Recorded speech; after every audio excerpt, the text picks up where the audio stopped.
الله أكبر الله أكبر ولله الحمد الله أكبر الله أكبر الله أكبر لا إله إلا الله الله أكبر الله أكبر ولله الحمد.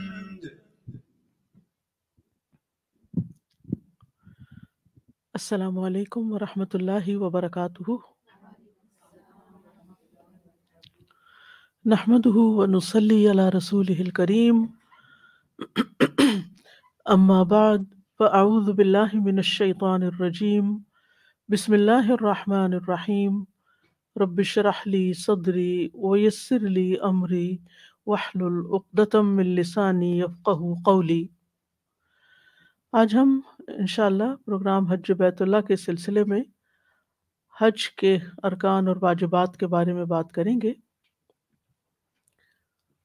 اس سلسلے میں آج ہم سورۃ البقرہ کی آیت نمبر 196 اور 197 کو دیکھیں گے اور پھر اس کے بعد انشاءاللہ مزید وضاحت ہوگی.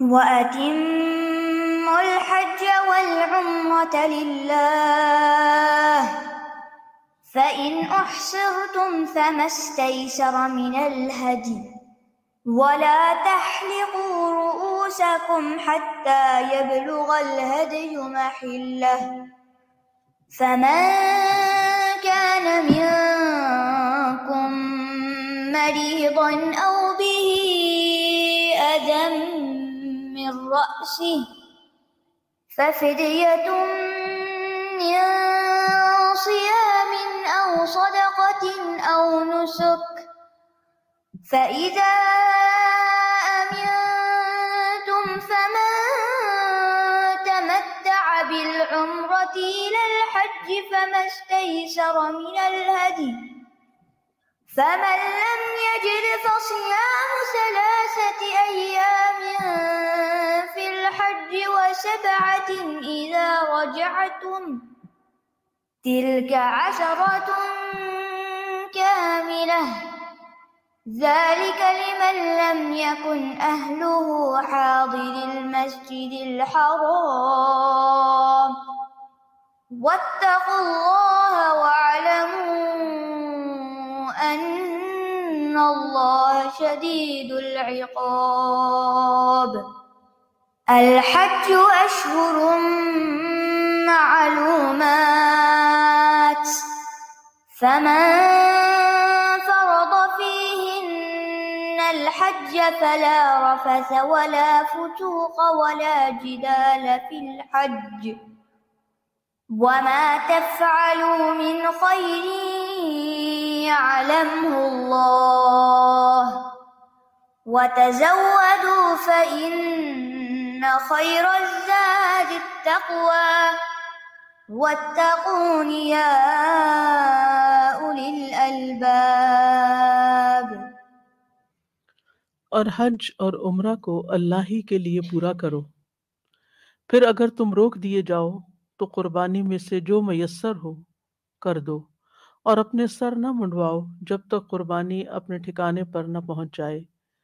پھر تم میں سے جو بیمار ہو یا اس کے سر میں کسی طرح کی تکلیف ہو اور وہ سر منڈوا لے تو روزے یا صدقے یا قربانی میں سے کوئی ایک فدیہ دے دے.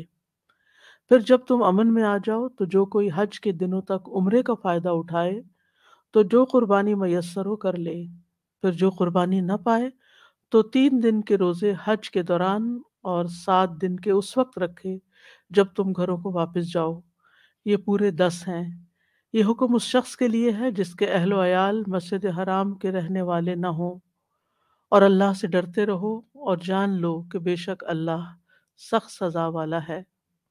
حج کے مہینے معلوم ہیں تو جو شخص ان مہینوں میں حج کو فرض کر لے تو حج کے دوران نہ کوئی بے حیائی کی بات کرے، نہ کوئی گناہ کرے اور نہ لڑائی جھگڑا کرے. اور نیکی میں سے جو کام بھی تم کرو گے اللہ اس کو جان لے گا. اور تم زاد راہ لے لو، بس بے شک بہترین زاد راہ تقویٰ ہے. اور اے عقل والو مجھ سے ڈرتے رہو۔ یہ آیات کریمہ حج کے آداب اور اس کے متعلقہ مسائل کی وضاحت میں سب سے جامع آیات ہیں۔ حج اور عمرے کے شاعر اسلام سے قبل بھی عربوں کے ہاں معلوم تھے، لیکن ان میں بہت سی ایسی چیزیں شامل ہو گئی تھیں کہ جو توہمات پر مبنی تھیں، جن کی کوئی حقیقت نہ تھی۔ تو جب اسلام کا دور آیا تو اس میں عمرہ اور حج کے لیے وہ تمام بہترین اعمال مقرر کر دیے گئے کہ جو بہت اجر و ثواب کا باعث تھے۔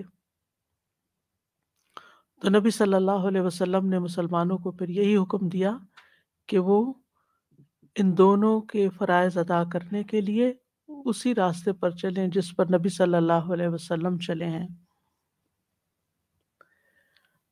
جب ہم اسلام میں عبادات کے بارے میں دیکھتے ہیں تو قرآن مجید کے اندر باقی عبادات کی اتنی تفصیل بیان نہیں ہوئی جتنی حج کے بارے میں ہوئی ہے، اور اس میں ہم دیکھتے ہیں کہ پوری ایک سورت بھی حج کے نام سے ہے۔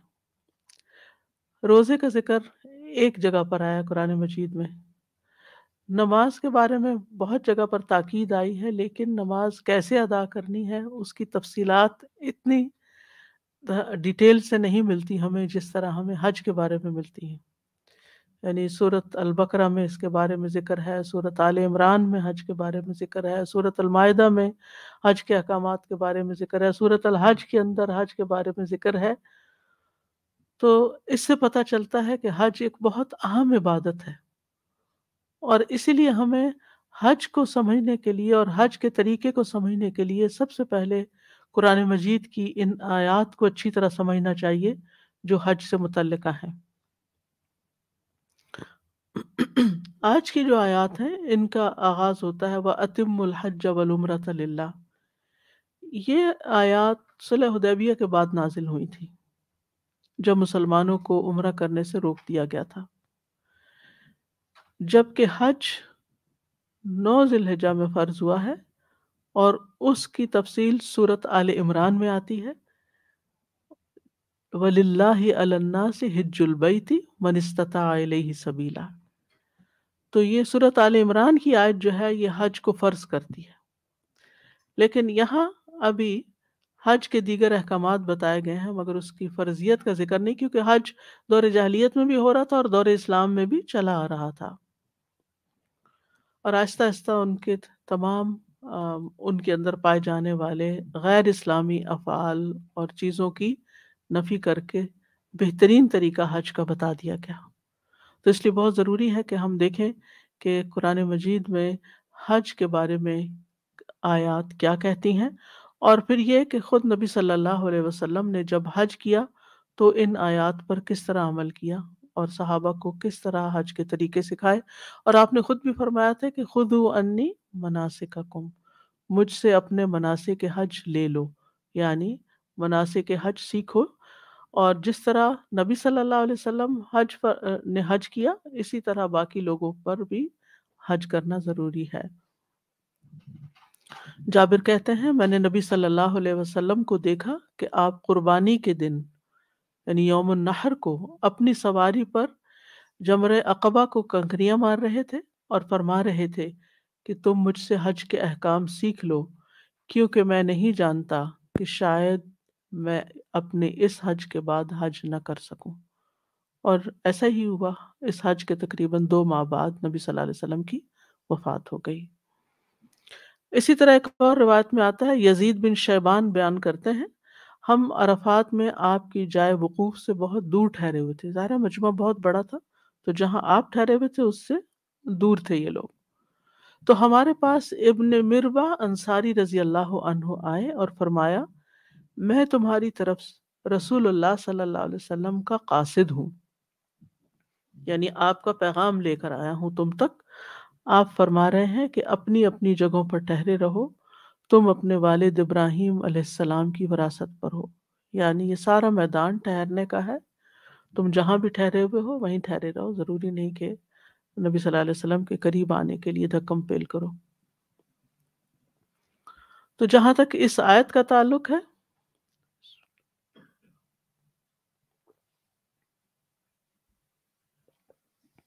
تو اللہ تعالیٰ فرماتے ہیں وَأَتِمُّ الْحَجَّ وَالْعُمْرَةَ لِلَّهِ۔ وَأَتِمُّ، أتِمُّ کا لفظ بڑا اہم ہے کہ تمام کرو، پورا کرو،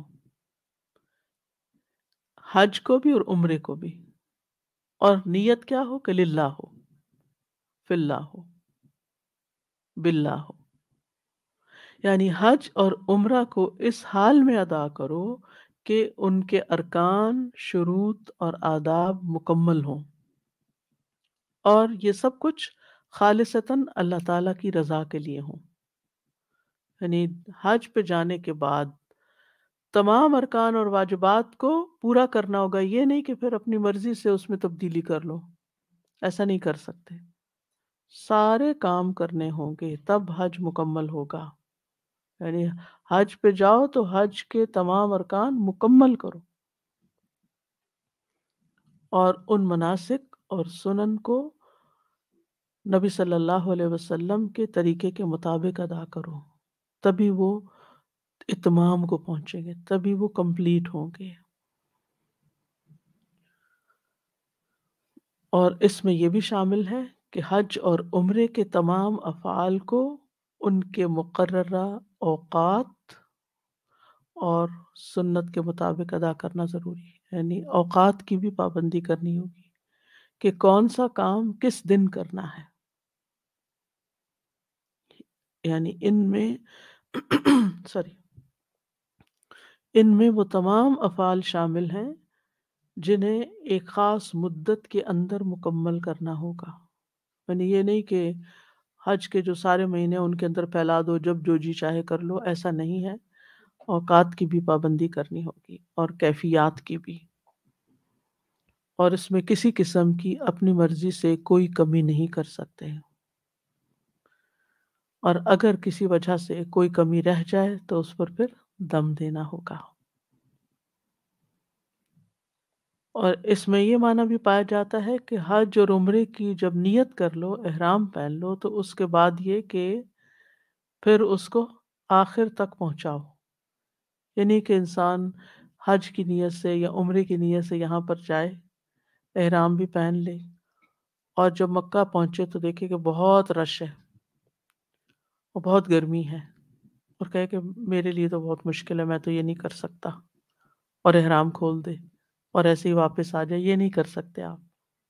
ایک دفعہ آپ نے احرام پہن لیا تو بس پہن لیا، اب کیا ہے، تمہیں وہ تمام کام کرنے ہیں جو ایک حاجی اور عمرہ کرنے والے کو کرنے ہوتے ہیں، الا یہ کہ تمہیں روک دیا جائے، تمہارے راستے میں کوئی رکاوٹ پیش آ جائے تو پھر اس کے احکامات الگ ہیں اگر کوئی رکاوٹ ہو جائے، ورنہ حج یا عمرہ چاہے فرض ہو چاہے نفل ہو، دونوں صورتوں میں احرام باندھ لینے کے بعد ان کو مکمل کرنا ضروری ہے۔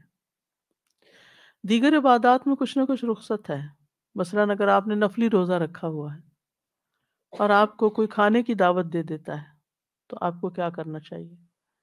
کھانا کھا لینا چاہیے، یعنی ضروری نہیں کہ آپ نفلی روزہ مکمل کریں، آپ پھر بعد میں رکھ لیں، کسی اور دن رکھ لیں، لیکن حج چاہے آپ نفلی کر رہے ہیں پھر بھی آپ کو احرام پہننے کے بعد اس کو مکمل کرنا ہے۔ عبداللہ بن عباس کہتے ہیں رضی اللہ عنہ، جو شخص حج یا عمرے کا احرام باندھ لے تو اس کے لیے جائز نہیں کہ اسے پورا کرنے سے پہلے حلال ہو، یعنی احرام سے نکلے۔ حج کا پورا کرنا یہ ہے کہ یوم النحر 10 ذی الحجہ کو جمرہ عقبہ کو کنکریاں مارے، طواف زیارہ کرے، تو یوں وہ اپنے احرام سے پوری طرح حلال ہو گیا۔ اور عمرے کا پورا کرنا یہ ہے کہ وہ بیت اللہ کا طواف اور صفا مروہ کی سعی کر لے تو حلال ہو گیا۔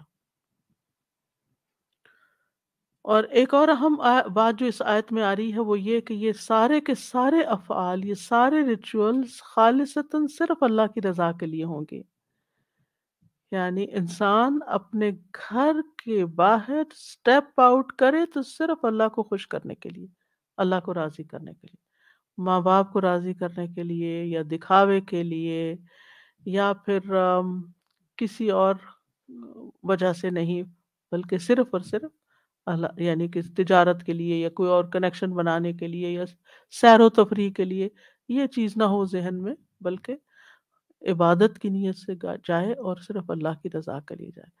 بعض اوقات لوگ جاتے ہیں کہ فلان جا رہا ہے، چلو ہم بھی چلتے ہیں، ہم، وہ فلاں اسکالر جا رہا ہے یا فلاں سیلیبریٹی جا رہی ہے تو چلے ہم بھی اس کے گروپ میں شریک ہو جاتے ہیں اور ہم انجوائے کریں گے یا موج میلہ کریں گے، یا فلاں میرے دوست چاہ رہے ہیں چلو ان کی کمپنی کے لیے میں بھی چلا جاتا۔ نہیں، حج اور عمرہ صرف اور صرف اللہ کی عبادت کے لیے، اللہ کی رضا کے لیے۔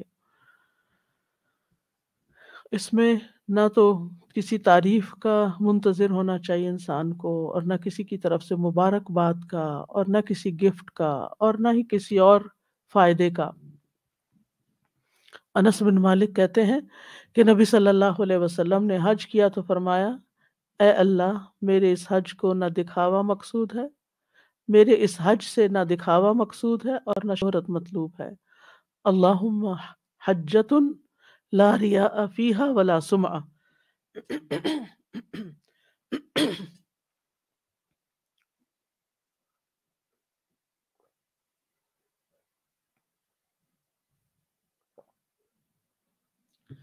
سفیان ثوری اس آیت کے بارے میں کہتے ہیں کہ حج اور عمرہ کو مکمل ادا کرنے میں یہ شامل ہے کہ آپ اپنے گھر سے صرف حج یا عمرے کا احرام پہنے، حج اور عمرے کا احرام پہنے، اور آپ کا ارادہ حج اور عمرہ کے علاوہ کوئی اور نہ ہو، یعنی وہاں کسی سے ملاقات کرنا، یا وہاں کچھ مکہ میں رشتہ دار رہتے ہیں تو چلیں ان کو وزٹ کر آتے ہیں، یا کچھ نہیں، وہ سب چیزیں بعد میں ہوتی رہیں گی۔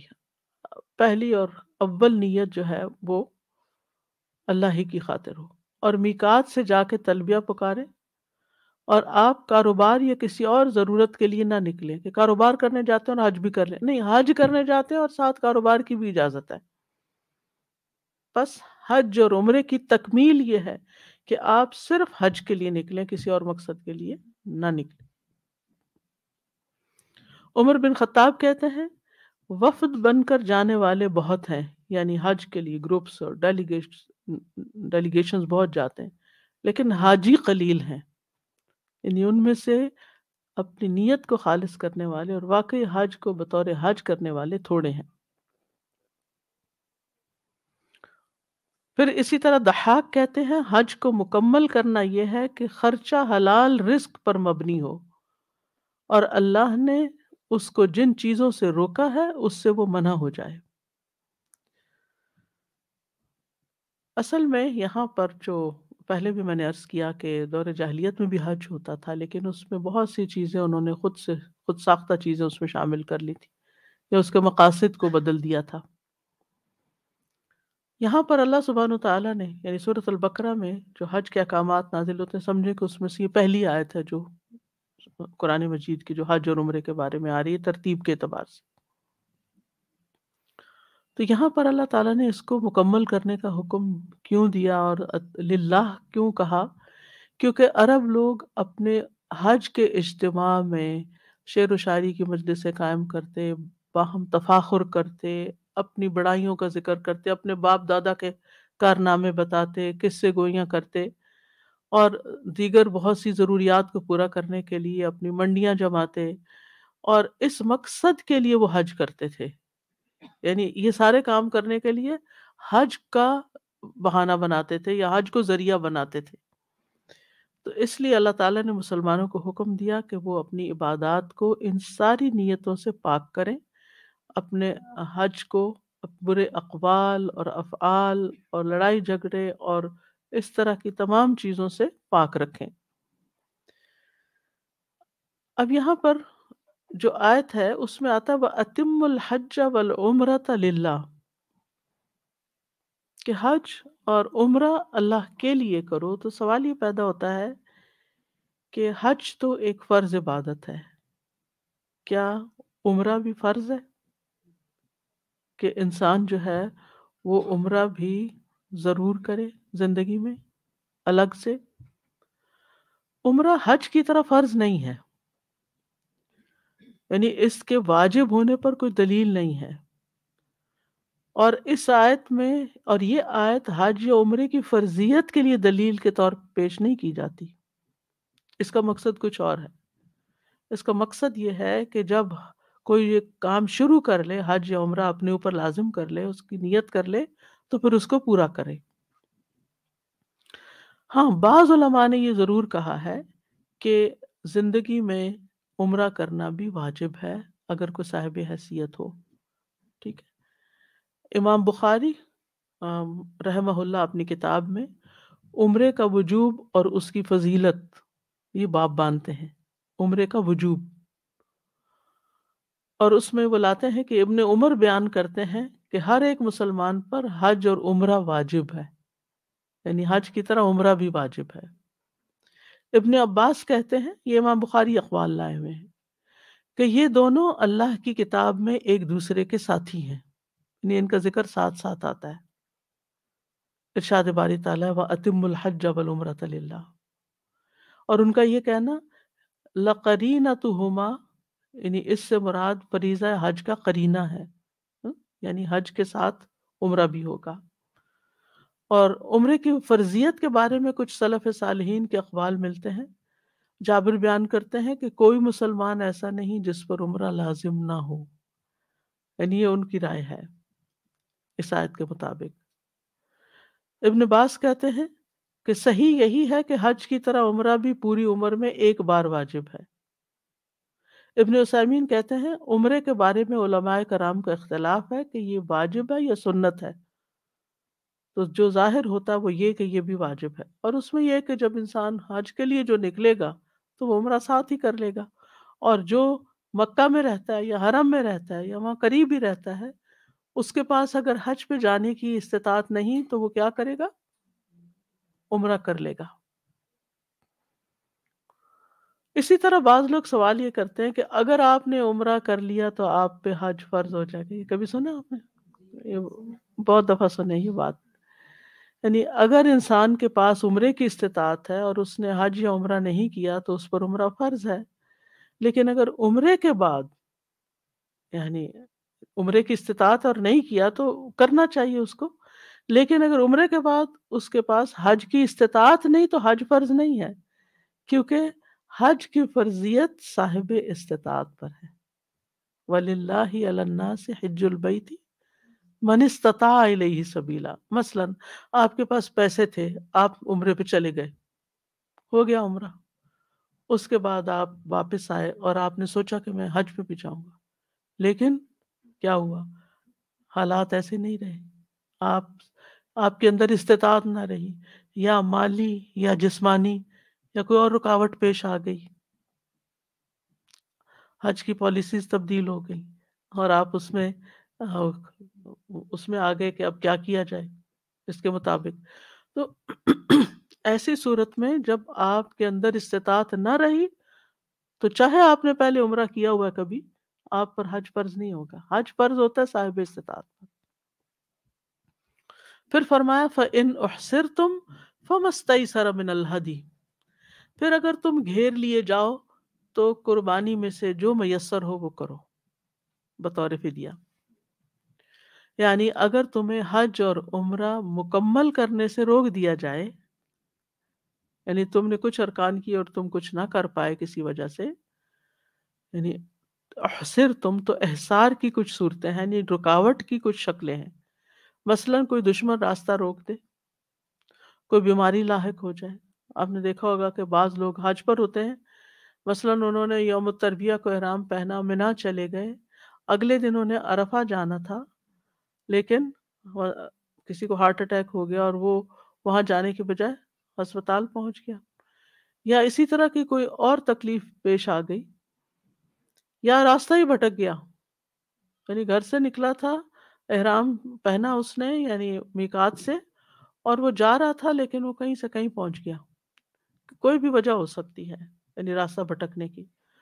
تو ایسی صورت میں محرم کو جو جانور میسر ہوگا، اونٹ یا گائے کا 7واں حصہ یا ایک بکری یا بکرا، تو اسے ذبح کرے گا اور بال منڈا کر حلال ہو جائے گا، یعنی وہ دم دے دے گا اور حلال ہو جائے گا. اب اس پر کوئی گناہ نہیں رہے گا کہ اس نے کمپلیٹ نہیں کیا، کیونکہ اس کا عذر جینون تھا. یعنی بیماری کی وجہ سے حج نہ کر سکنے پر انسان حلال ہو سکتا ہے. رسول اللہ صلی اللہ علیہ وسلم نے فرمایا جس کی ہڈی ٹوٹ جائے یا لنگڑا ہو جائے تو وہ حلال ہو گیا.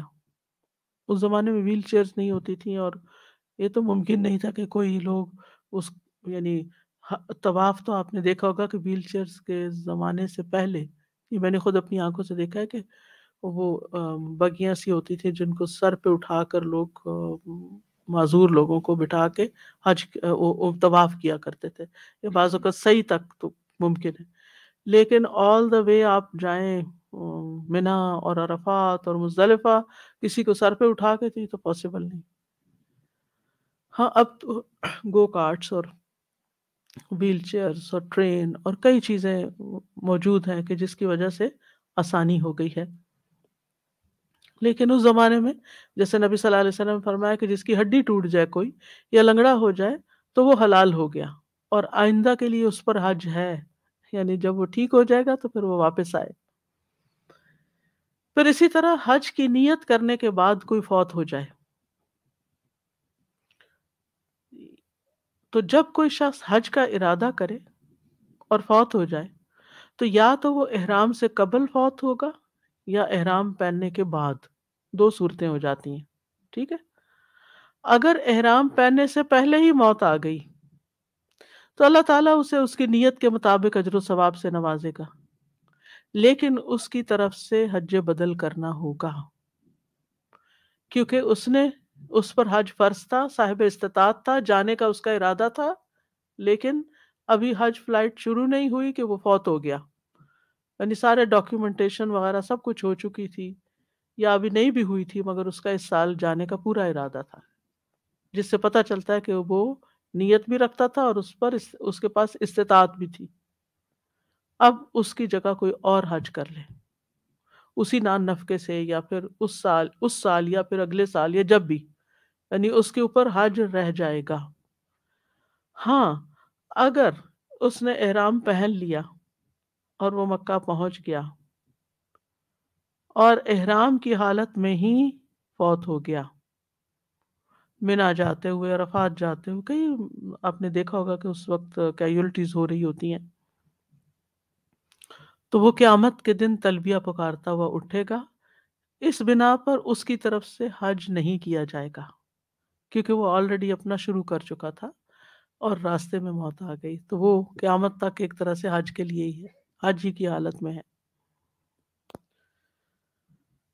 تو ایسی صورت میں جو کوئی روک لیا جائے فَمَسْتَيْسَرَ مِنَ الْهَدِيِ، تو جو میسر آئے قربانی میں سے، یعنی جو آسانی سے مل جائے، یعنی قربانی کا وہ جانور جو بغیر مشقت اور تھکاوٹ کے حاصل ہو وہ قربان کر سکتا ہے.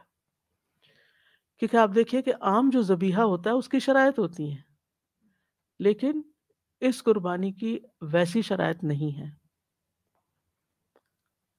تو من الہدی، ہدی میں سے جو میسر ہو، اور ہدی وہ ہوتی ہے جس میں بکری کا یا بکرے کا 2 دانتا ہونا ضروری ہوتا ہے، کیونکہ نبی صلی اللہ علیہ وسلم نے فرمایا وہی جانور ذبح کیا کرو جو سال بھر کا ہو، البتہ اگر مشکل ہو تو بھیڑ کا 6 ماہ کا بچہ بھی ذبح کر سکتے ہو. فمستئی سرا میں پھر آسانی ہو جائے گی. اس ممانعت میں ہر وہ جانور شامل ہے جو اللہ عز و جل کے قرب کے لیے ذبح کیا جائے، جیسے صدقے کا بکرا دیتے ہیں، یا پھر حج اور عمرے کی جانے والی قربانی ہوتی ہے، یا عید الاضحیٰ میں یا عقیقے کے لیے. ٹھیک، تو یہ ساری پھر اس میں یہ چیز شامل ہو جائے گی. نبی صلی اللہ علیہ وسلم نے حدیبیہ کے موقع پر جب اپنا احرام کھولا تھا تو پھر کیا کیا تھا؟ قربانی کر دی تھی. مسور بن مخرمہ اور مروان رضی اللہ عنہما کہتے ہیں کہ رسول اللہ صلی اللہ علیہ وسلم حدیبیہ کے موقع پر عمرہ کرنے کے لیے نکلے، راستے میں بدیل سے ملاقات ہوئی. اس نے کہا قریش آپ سے لڑیں گے اور آپ کو بیت اللہ سے روکیں گے. رسول اللہ صلی اللہ علیہ وسلم نے فرمایا کہ ہم لڑنے کے لیے نہیں آئے، ہم عمرہ ادا کرنے آئے ہیں. لیکن پھر کفار نے آپ کو کعبہ نہیں جانے دیا. تو رسول اللہ صلی اللہ علیہ وسلم نے اپنے اصحاب سے فرمایا اٹھو اور قربانی کرو، پھر سر منڈوا لو. پھر رسول اللہ صلی اللہ علیہ وسلم نے اپنی قربانی کو نحر کیا. پھر آپ نے حجام کو بلایا اور اس نے آپ کے سر کو مونڈ دیا.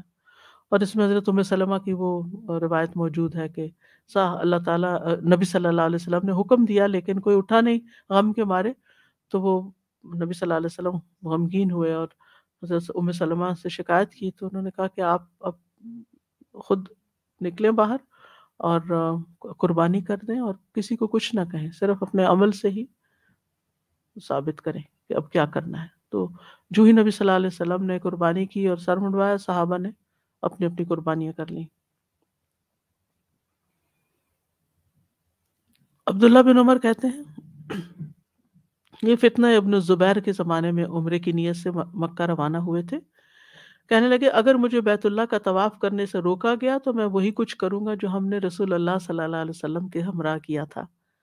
چنانچہ انہوں نے اس بنا پر احرام باندھ لیا جیسا رسول اللہ صلی اللہ علیہ وسلم نے حدیبیہ کے سال باندھا تھا. پھر فرمایا وَلَا تَحْلِقُوا رُؤُوسَكُمْ حَتَّى يَبْلُغَ الْهَدْيُ مَحِلَّهُ، اپنے سر نہ منڈواؤ یہاں تک کہ قربانی اپنی حلال گاہ کو پہنچ جائے. تحلیق و حلق کہتے ہیں اس طرح کے ساتھ سر کو بالکل مونڈ دینا، یعنی بالکل شیو کر دینا. قصر ہوتا ہے بال کو ترانا، یعنی بال کو منڈوا کر یا کسی بھی طریقے سے زائل کرنا احرام کے ممنوعات میں شامل ہے، چاہے سر کے بال ہوں یا بدن کے کسی حصے کے. جب انسان احرام پہن لیتا ہے تو بال اپنے زائل نہیں کر سکتا، نہ انڈر آرمز، نہ انڈر لیگز، نہ کسی قسم کی کوئی ویکسنگ یا کوئی اور کچھ بھی، کوئی بال جسم سے الگ نہیں کر سکتے. ناخن تراشنے کا حکم بھی اسی میں ہی آتا ہے کہ احرام کی حالت میں جہاں بال منڈوانا منع ہے وہاں ناخن کتروانا یا کاٹنا بھی منع ہے. اور یہ کب تک منع ہے؟ جب تک قربانی نہ ہو جائے، یعنی قربانی اپنی جگہ نہ پہنچ جائے. تو اس سے مراد قربانی کا دن ہے، اور افضل یہی ہے کہ قربانی کے بعد ہی بال اتروائے جائیں، کیونکہ حلق یا تقصیر، بالوں کا مڑنا جو ہے یہ حج کے مکمل ہونے کی علامت ہے. ٹھیک ہے، تو یعنی جب کوئی بال کاٹ لیتا ہے یا سر منڈوا لیتا ہے تو پتہ چلتا ہے کہ اس کا حج پورا ہو گیا ہے. جیسے سلام پھیرنا نماز کے مکمل ہونے کی علامت ہے. ٹھیک ہے، اور مردوں کے لیے بالوں کو منڈوانا جو ہے وہ کتروانے سے زیادہ افضل ہے. اس کے لیے نبی صلی اللہ علیہ وسلم نے 2 دفعہ رحمت کی دعا کی ایسے لوگوں کے لیے. پھر فرمایا حتیٰ یبلغ الہدی محلہ، تو یہ جو محلہ کا لفظ ہے یہ اسم ظرف زمان کے معنی میں بھی آیا ہے. یعنی ممکن ہے کہ یہ، یعنی ایک تو یہ نا کہ اپنی جگہ، مکان، اور ایک زمان بھی، یعنی یہاں تک کہ وہ دن آ جائے جس میں جانور کو حلال کیا جانا ہے. اور وہ کون سا دن ہوتا ہے؟ یوم النحر کا ہوتا ہے. سنت سے یہ بھی ثابت ہے کہ اگر قربانی سے پہلے سر منڈوا لیا جائے کسی وجہ سے تو اس میں کوئی حرج نہیں. ٹھیک ہے، اور دوسرا معنی یہ ہے کہ قربانی ذبح ہونے تک بال نہ منڈوائے جائیں. حج قران کرنے والا جو ہے وہ قربانی سے پہلے حلال نہیں ہوتا، کیونکہ وہ اپنی ہدی ساتھ لایا ہوتا ہے. حج کی 3 قسمیں ہیں نا، ایک ہے افراد جس میں خالی حج کیا جاتا ہے، ایک ہے تمتع جس میں حج کے مہینوں میں عمرے کا احرام باندھ کر پہلے عمرہ کیا جاتا ہے اور پھر حج کے دنوں میں حج کیا جاتا ہے، اور بیچ میں تمتع یعنی فائدہ اٹھایا جاتا ہے حلال ہو کر. اور قران کیا ہے کہ حاجی اپنے ساتھ ہی قربانی لے کے چلتا ہے اور ایک ہی احرام میں عمرہ اور حج کرتا ہے، اور وہ احرام صرف اس وقت کھولتا ہے جب اس کے سارے مناسک پورے ہو جاتے ہیں، یعنی قربانی بھی ہو جاتی ہے. اس سے پہلے وہ نہیں کھول سکتا. نبی صلی اللہ علیہ وسلم کی زوجہ محترمہ حضرت حفصہ کہتی ہیں، اے اللہ کے رسول، کیا وجہ ہے کہ لوگوں نے تو عمرہ کر کے احرام کھول دیا ہے لیکن آپ نے عمرہ مکمل کرنے کے باوجود احرام نہیں کھولا؟ آپ نے فرمایا، میں نے اپنے بال جما لیے تھے اور قربانی کے گلے میں قلادہ پہنا دیا تھا، اس لیے جب تک میں قربانی نہ کر لوں احرام نہیں کھول سکتا، کیونکہ آپ نے حج قران کیا تھا۔ حضرت انس کہتے ہیں رسول اللہ صلی اللہ علیہ وسلم منا تشریف لائے، پھر جمرہ عقبہ کے پاس آئے اور اسے کنکریاں ماری، پھر منا میں اپنے پڑاؤ پر آئے اور قربانی کی، پھر بال مڑنے والے سے فرمایا کہ پکڑو، اور آپ نے اپنے سر کی دائیں جانب اشارہ کیا، پھر بائیں کی طرف، یعنی پھر آپ اپنے بال مبارک لوگوں کو دینے لگے، یعنی منہ مبارک لوگوں میں تقسیم ہوا۔ تو قربانی کے بعد بال منڈوانا افضل ہے، اگرچہ ضرورتاً یا مجبوری میں کوئی قران کے علاوہ تمتع کرنے والا پہلے بھی بال منڈوا لیتا ہے تو کوئی حرج نہیں، کیونکہ رش اتنا ہوتا ہے کہ اگر سارے لوگ قربانی کا انتظار کریں اور پھر سارے لوگ بال کٹوانا شروع کریں تو پھر دونوں چیزیں مشکل ہو جائیں گی۔ اور اس سلسلے میں حدیث میں ہمیں سہولت پتہ چلتی ہے۔ عبداللہ ابن عمرو ابن العاص کہتے ہیں کہ رسول اللہ صلی اللہ علیہ وسلم حجۃ الوداع میں منا میں لوگوں کے لیے ٹھہرے تاکہ لوگ آپ سے مسائل پوچھ سکیں۔ تو ایک شخص آیا اور اس نے کہا، مجھے خیال نہیں رہا، میں نے ذبح کرنے سے پہلے سر منڈا لیا ہے۔ تو آپ نے فرمایا کوئی حرج نہیں، اب ذبح کر لو۔ پھر دوسرا آدمی آیا، اس نے کہا، لا علمی سے میں نے کنکریاں مارنے سے پہلے قربانی کر لی ہے۔ آپ نے فرمایا کوئی حرج نہیں، اب رمی کر لو۔ بس نبی صلی اللہ علیہ وسلم سے جس بھی چیز کا سوال ہوا جو کسی نے آگے پیچھے کر لی تھی تو آپ نے یہی فرمایا کہ کوئی حرج نہیں، اب کر لو۔ ابن عباس کہتے ہیں کہ نبی صلی اللہ علیہ وسلم سے قربانی کرنے، سر منڈانے، رمی جمار کرنے اور ان سے آگے پیچھے کرنے کے بارے میں دریافت کیا تو آپ نے فرمایا لا حرج، کوئی حرج نہیں، یعنی سہولت دی گئی ہے، اگرچہ افضل یہی ہے کہ ترتیب ہو۔ فمن کان منکم مریضا او به اذى من رأسه ففدیۃ من صیام او صدقۃ او نسک۔ تو تم میں سے جو کوئی بیمار ہو یا اس کے سر میں کوئی تکلیف ہو، یہاں اذا ہے مرض کے علاوہ، تو ایسی صورت میں فدیہ دو، صیام کا، صدقہ کا، قربانی کا۔ یہاں مطلقاً بیان ہوا ہے، حدیث سے مزید وضاحت پتہ چلتی ہے۔ اور یہاں کفارہ نہیں کہا گیا بلکہ فدیہ کہا گیا۔ کفارہ ہوتا ہے کسی گناہ یا غلطی کا نتیجہ، اور فدیہ ہوتا ہے کسی کمی کے عوض، یعنی یہاں پر اپنا بغیر، یعنی ایک عذر کی بنا پر اپنا عمرہ یا حج مکمل نہیں کر سکے تو اس لیے یہاں اس کو فدیہ کہا گیا، یعنی اس کے سارے مناسک پورے نہیں کر سکے، احرام میں جیسے بال نہیں کٹوا سکتے تو ان کو کٹوانے پڑے، تو پھر اس صورت میں اس کو فدیہ کہا گیا۔ یعنی انسان خود تندرست ہے لیکن سر میں کوئی تکلیف ہو گئی ہے تو ایسی صورت میں پھر جیسے جوئیں وغیرہ پڑ جاتی ہیں یا اور کوئی ایسی مشکل آ گئی ہے تو پھر اس کے لیے سر منڈوانا جائز ہے، تو فدیے کے طور پر 3 روزے رکھے گا۔ اب قرآن میں 3 کا ذکر نہیں، یہ حدیث ہمیں بتاتی ہے۔ اس سے بھی پتہ چلتا ہے کہ قرآن کو بھی سمجھنے کے لیے یا قرآن کے احکامات پر عمل کرنے کے لیے حدیث کی وضاحت ضروری ہے۔ یا 6 مسکینوں کو کھانا کھلانا، یہ بھی عدد حدیث سے پتہ چلتا ہے۔ یا جانور ذبح کرنا جو قربانی کے لیے جائز ہو، یہ واجب ہے۔ تو ان میں سے جو کام اسے وہ کر سکتا ہے وہ کرے، یعنی اختیار ہے، چاہے روزے رکھے، چاہے کھانا کھلائے، چاہے قربانی کرے، جو بھی کر سکے۔ ہاں، قربانی کرنا سب سے افضل ہے، اس کے بعد کھانا کھلانا اور اس کے بعد روزے رکھنا۔ تو ففدیتن یعنی ایک قیمتی چیز کا عوض ہے یہ فدیہ، جیسے اسماعیل علیہ السلام کو فدیہ جو تھا وَفَدَيْنَاهُ بِذِبْحٍ عَظِيمٍ، تو وہ ایک قیمتی چیز تھے اسماعیل علیہ السلام، ان کی اولاد سے محمد صلی اللہ علیہ وسلم پیدا ہوئے تو ان کا فدیہ اس قربانی کی شکل میں دیا گیا تھا۔ تو اس میں کوئی شک نہیں کہ حج اور عمرہ کے محرمات ایسی چیزیں ہیں کہ جن کی بڑی شان ہے، بڑی عظمت ہے اور بڑی ان کا بڑا اہتمام ہے، یعنی جتنے بھی ریچولز ہیں ان میں سے ہر ایک بہت امپورٹنٹ ہے، تو بس ایک عظیم چیز ہے جس سے محروم ہو گئے، لہٰذا اس کا فدیہ دیا جائے۔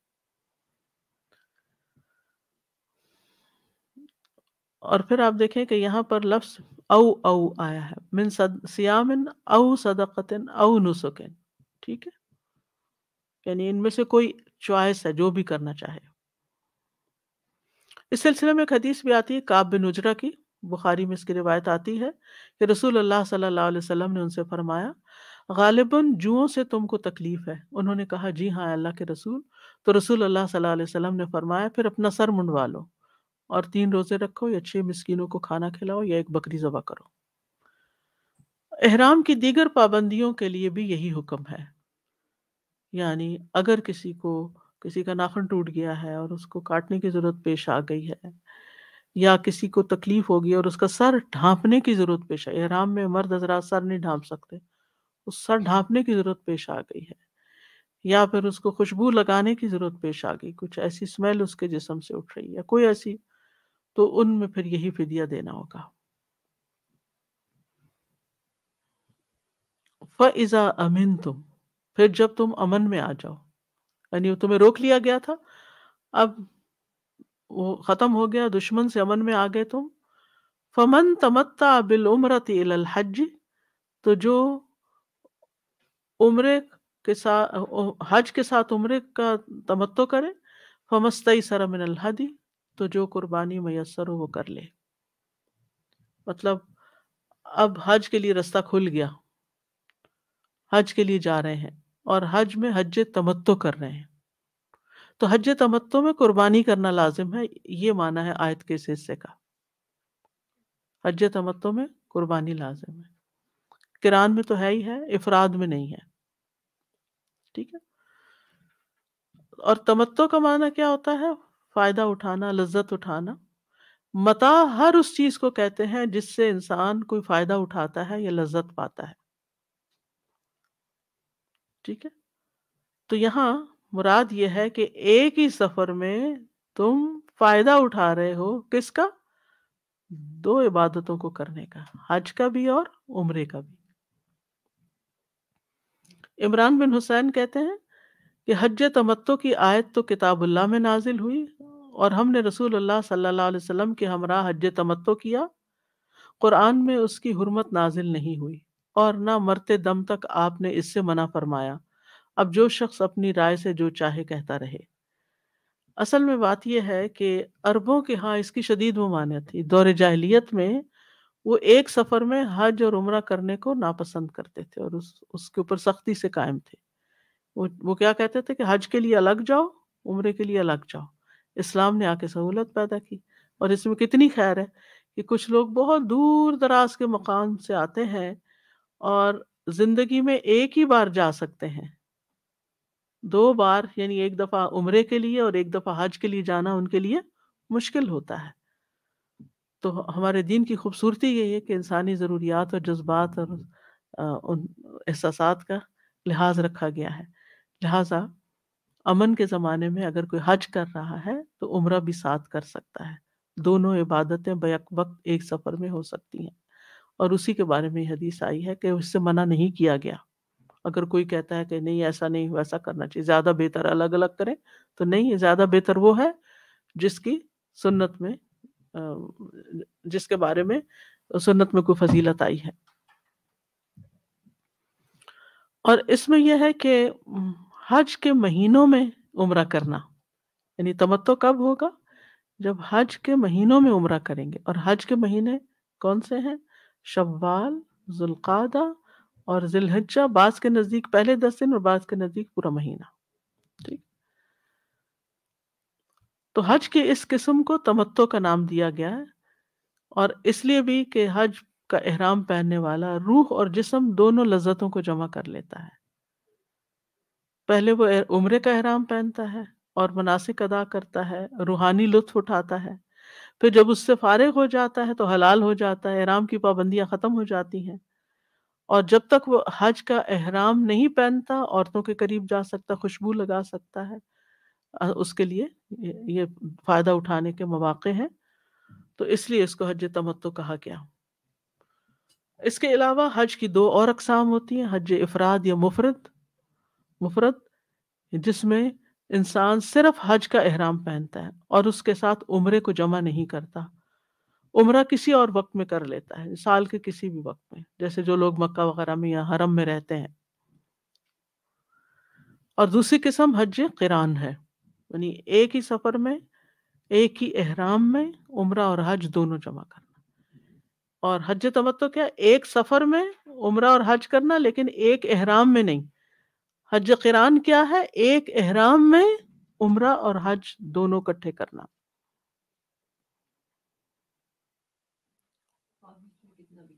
کیا کتنا بھی گیپ ہو، یعنی آپ نے شوال کے شروع میں کر لیا اور پھر ذو الحج میں تقریباً 2 مہینے کے بعد آپ حج کر رہے ہیں تو کوئی حرج نہیں۔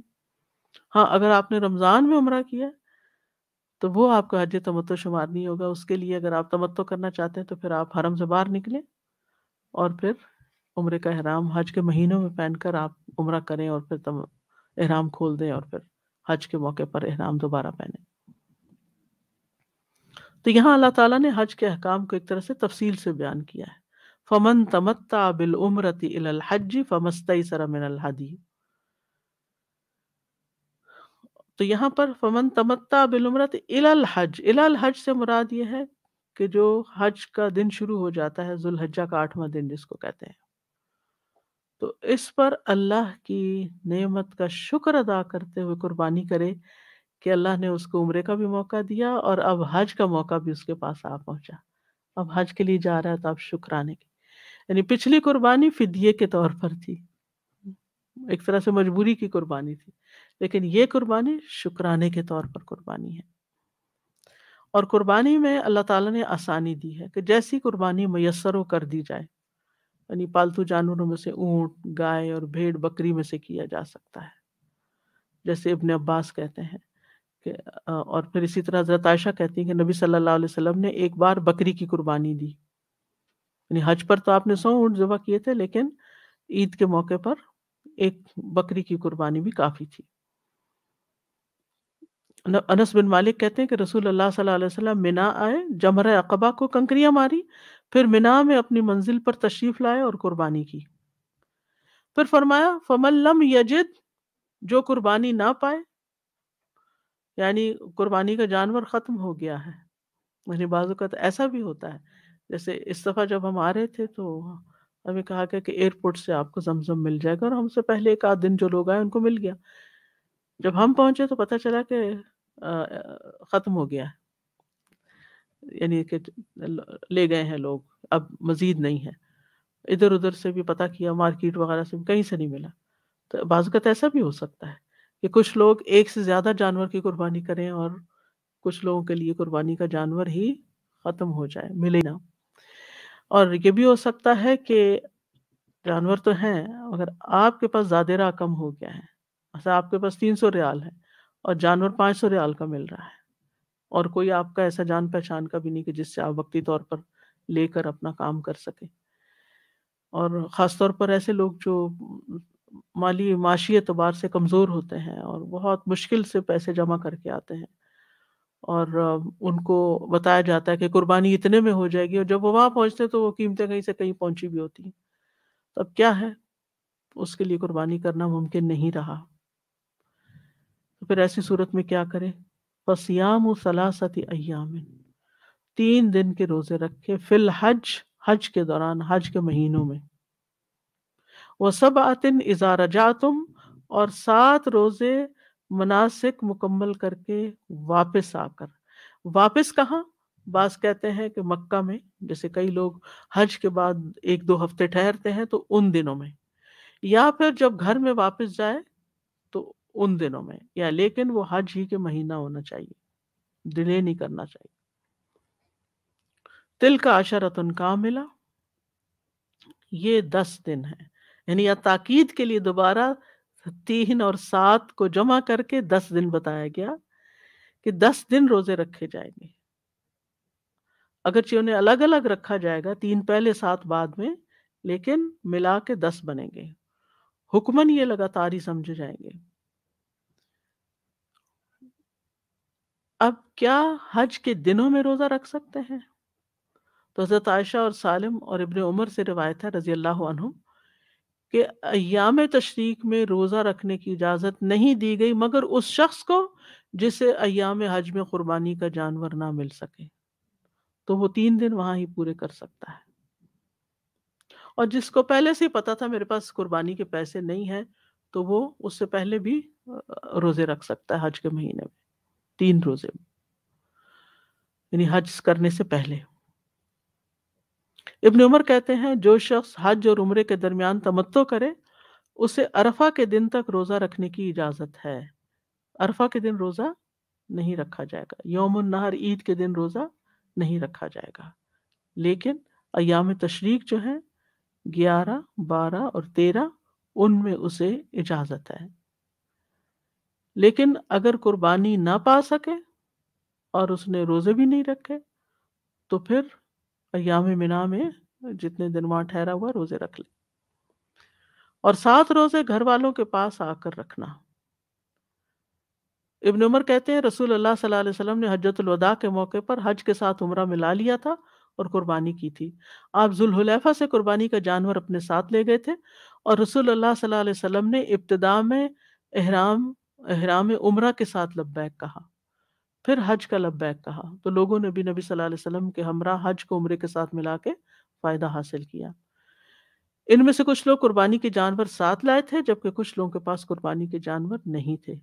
جب آپ مکہ تشریف لائے تو لوگوں سے فرمایا جس شخص کے پاس قربانی کا جانور ہے اس کے لیے کوئی ایسی چیز جو بحالت احرام حرام تھی حلال نہ ہوگی حتیٰ کہ وہ اپنے حج سے فارغ ہو جائیں۔ جو ساتھ لائے ہیں وہ احرام نہیں کھولیں گے، اور جو شخص قربانی کا جانور ہمراہ نہیں لایا وہ بیت اللہ کا طواف کرے، صفا مروہ کی سعی کرے، پھر بال ترشوا کر احرام کھول دے، اس کے بعد حج کا احرام دوبارہ باندھے، پھر لبیک کہے، تمتع کرے یعنی۔ اور جو قربانی کی استطاعت نہ رکھتا وہ 3 دن کے روزے ایام حج میں اور 7 روزے اپنے گھر پہنچ کے رکھے، اس طرح 10 روزے ہو گئے۔ جب آپ مکہ پہنچے تو بیت اللہ کا طواف اس طرح کیا کہ سب سے پہلے حجر اسود کو بوسہ دیا، پھر 3 چکر دوڑ کر لگائے، 4 چکر چل کر پورے کیے۔ جب بیت اللہ کا طواف پورا کر لیا تو مقام ابراہیم کے پاس 2 رکعت ادا کی، پھر سلام پھیرنے کے بعد فارغ ہو گئے اور صفا پہ تشریف لائے تو صفا مروہ کے 7 چکر لگائے، پھر جو چیز احرام میں حرام تھی حج پورا کرنے تک اس سے احتراز کیا، یعنی سعی کے بعد آپ نے احرام نہیں کھولا، اور 10 ذوالحجہ کو قربانی کی اور پھر آ کر بیت اللہ کا طواف کیا۔ اور اب اس میں آپ نے دوبارہ سعی نہیں کی کیونکہ دونوں چونکہ کمبائن ہے تو ایک سعی پھر کافی ہوتی ہے قران والوں کو جو شروع میں ہو جاتی ہے۔ ذالک لمن لم یکن اہلہ حاضر المسجد الحرام، یہ اس کے لیے حکم ہے جس کے گھر والے مسجد حرام میں نہ ہوں، یعنی حرم کے علاقے میں نہ رہتے ہوں۔ اہل سے مراد وہ خود، ایک معنی یہ لیا گیا، اہل سے مراد اس کے گھر کے افراد جن کے ساتھ وہ رہتا ہے، جیسے بیوی، بچے، والدہ، والد۔ تو مطلب یہ ہے کہ یہ حکم اس شخص کے لیے نہیں ہے جس کے افراد خانہ مسجد حرام، یعنی مسجد کے اندر سے مراد بیت اللہ کے اندر نہیں، مراد حرم ہے، ساری مسجد ہے، یعنی جہاں بھی آپ حرم میں نماز پڑھیں گے 1,00,000 نمازوں کا ہی ثواب ملے گا۔ تو مراد ہے مسجد حرام یعنی مکہ میں رہائش پذیر ہو۔ یعنی یہ جو ایک دلیل دی جاتی ہے نا کہ مسجد کے اندر تو 1,00,000 نمازوں کا ثواب ہے ہی، لیکن بعض علماء کہتے ہیں کہ حرم میں کسی بھی جگہ آپ اپنے ہوٹل میں بھی پڑھیں تو 1,00,000 نمازیں۔ کیوں؟ کیونکہ اس حدیث سے پتہ چل کہ اس کو مسجد حرام کہا گیا ہے، ٹھیک ہے۔ ذالک لمن لم یکن اہلہ حاضر المسجد الحرام، تو مسجد حرام سے مراد صرف وہ باؤنڈری نہیں ہے جو مسجد کی، حدود حرم مراد ہے۔ تو حدود حرم میں اگر آپ نماز پڑھتے ہیں انسائڈ حدود حرم 1,00,000 نمازوں کا ثواب ہوتا ہے۔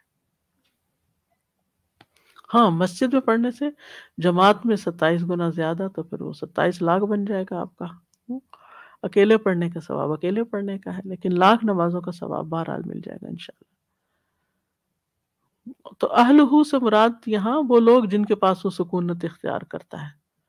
حاضری المسجد الحرام، اور اس میں کہا گیا ہے کہ اس سے مراد یا تو وہ نیشنلز ہیں جو وہاں پر ساکن ہیں، باشندے ہیں، جو مکہ کے رہنے والے لوگ، یعنی لوکلز، یہ حکم ان کے لیے نہیں ہے، ٹھیک، کیونکہ وہ تو کسی وقت بھی عمرہ کر سکتے ہیں، ان کو تو تمتع نہیں کرنا، تو قربانی تو تمتع والے کے لیے، افراد والے کے پاس اگر استطاعت نہیں تو قربانی نہیں کرے تو کوئی بات نہیں، حج ہو جائے گا اس کا، ٹھیک۔ لیکن جو شخص حرم کی حدود سے باہر ہے وہ مسجد حرام کے مقیم میں شمار نہیں کیا جائے گا۔ حدود حرم سے جو باہر ہے وہ چاہے وہاں سعودیز ہی ہوں، وہیں رہتے ہوں، تو وہ اس میں شامل نہیں ہوں گے، وہاں کے باشندوں میں۔ اسی طرح اہل مکہ میں، یعنی جو لوگ مسجد حرام کے رہنے والے نہیں، یعنی آفاقی جن کو کہتے ہیں، جو باہر سے جاتے ہیں، دور سے آتے ہیں، تو ان کے لیے چونکہ بار بار آنا مشکل ہے، تو انہوں نے دونوں کام ایک ہی سفر میں کر لیے، لہٰذا یہ فائدہ جو اٹھا رہے ہیں اس بنا پر انہیں قربانی کرنی ہے، اور اگر نہیں کر سکتے تو اس کے بدلے میں 10 روزے رکھنے ہیں، یعنی اس تمتع کے شکرانے کے طور پر قربانی کرنی ہے، اگر قربانی میسر نہیں تو روزے رکھنے ہیں، ٹھیک ہے۔ لیکن مکہ والے تو ان کو تو عمرہ ساتھ نہیں کرنا اور کوئی تمتع نہیں کرنا، لہٰذا وہ جب بھی چاہیں یہ دونوں کام کر سکتے ہیں الگ الگ۔ اب رہ کے وہ لوگ جو وہاں جاب کرتے ہیں اور پھر وہیں رہتے ہیں، یا کئی لوگ بزنس کرتے ہیں، کئی لوگ تو ایسے میں نے مکہ میں دیکھے، جب میں نے پچھلا حج کیا تو اس میں ہمارے جو گروپ تھا اس کے اندر کچھ ایسے پاکستانی تھے کہ جو وہیں ان کے بچے پیدا ہوئے اور آج تک پاکستان دیکھا بھی نہیں، وہ وہاں کے نیشنلز نہیں ہیں لیکن ایک طرح سے انہی میں شمار ہوتے ہیں، کیونکہ وہ مستقل طور پر وہیں رہے جا رہے ہیں، انہوں نے واپس اپنے ملک نہیں جانا یا کوئی ارادہ نہیں ہے ان کا، تو ان پر بھی پھر یہی حکم لاگو ہوگا، ٹھیک۔ جیسے جو وہاں نوکری کرتے ہیں تو وہی رہتے ہیں، کیونکہ انہوں نے ابھی 1-2 سال 3 سال نہیں جانا واپس، تو پھر وہ کیا 10 روزے 3 سال بعد جا کے رکھیں گے، وہ پھر واپس کرا کے رکھ لیں گے۔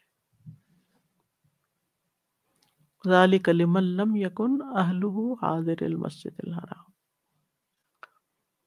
یعنی مطلب یہ کہ سعودیہ میں رہتے ہیں، مکہ کے اندر والوں کے لیے تو ہے ہی نہیں، لیکن جو ہی حرم کی حدود سے باہر جو وہیں رہتے ہیں۔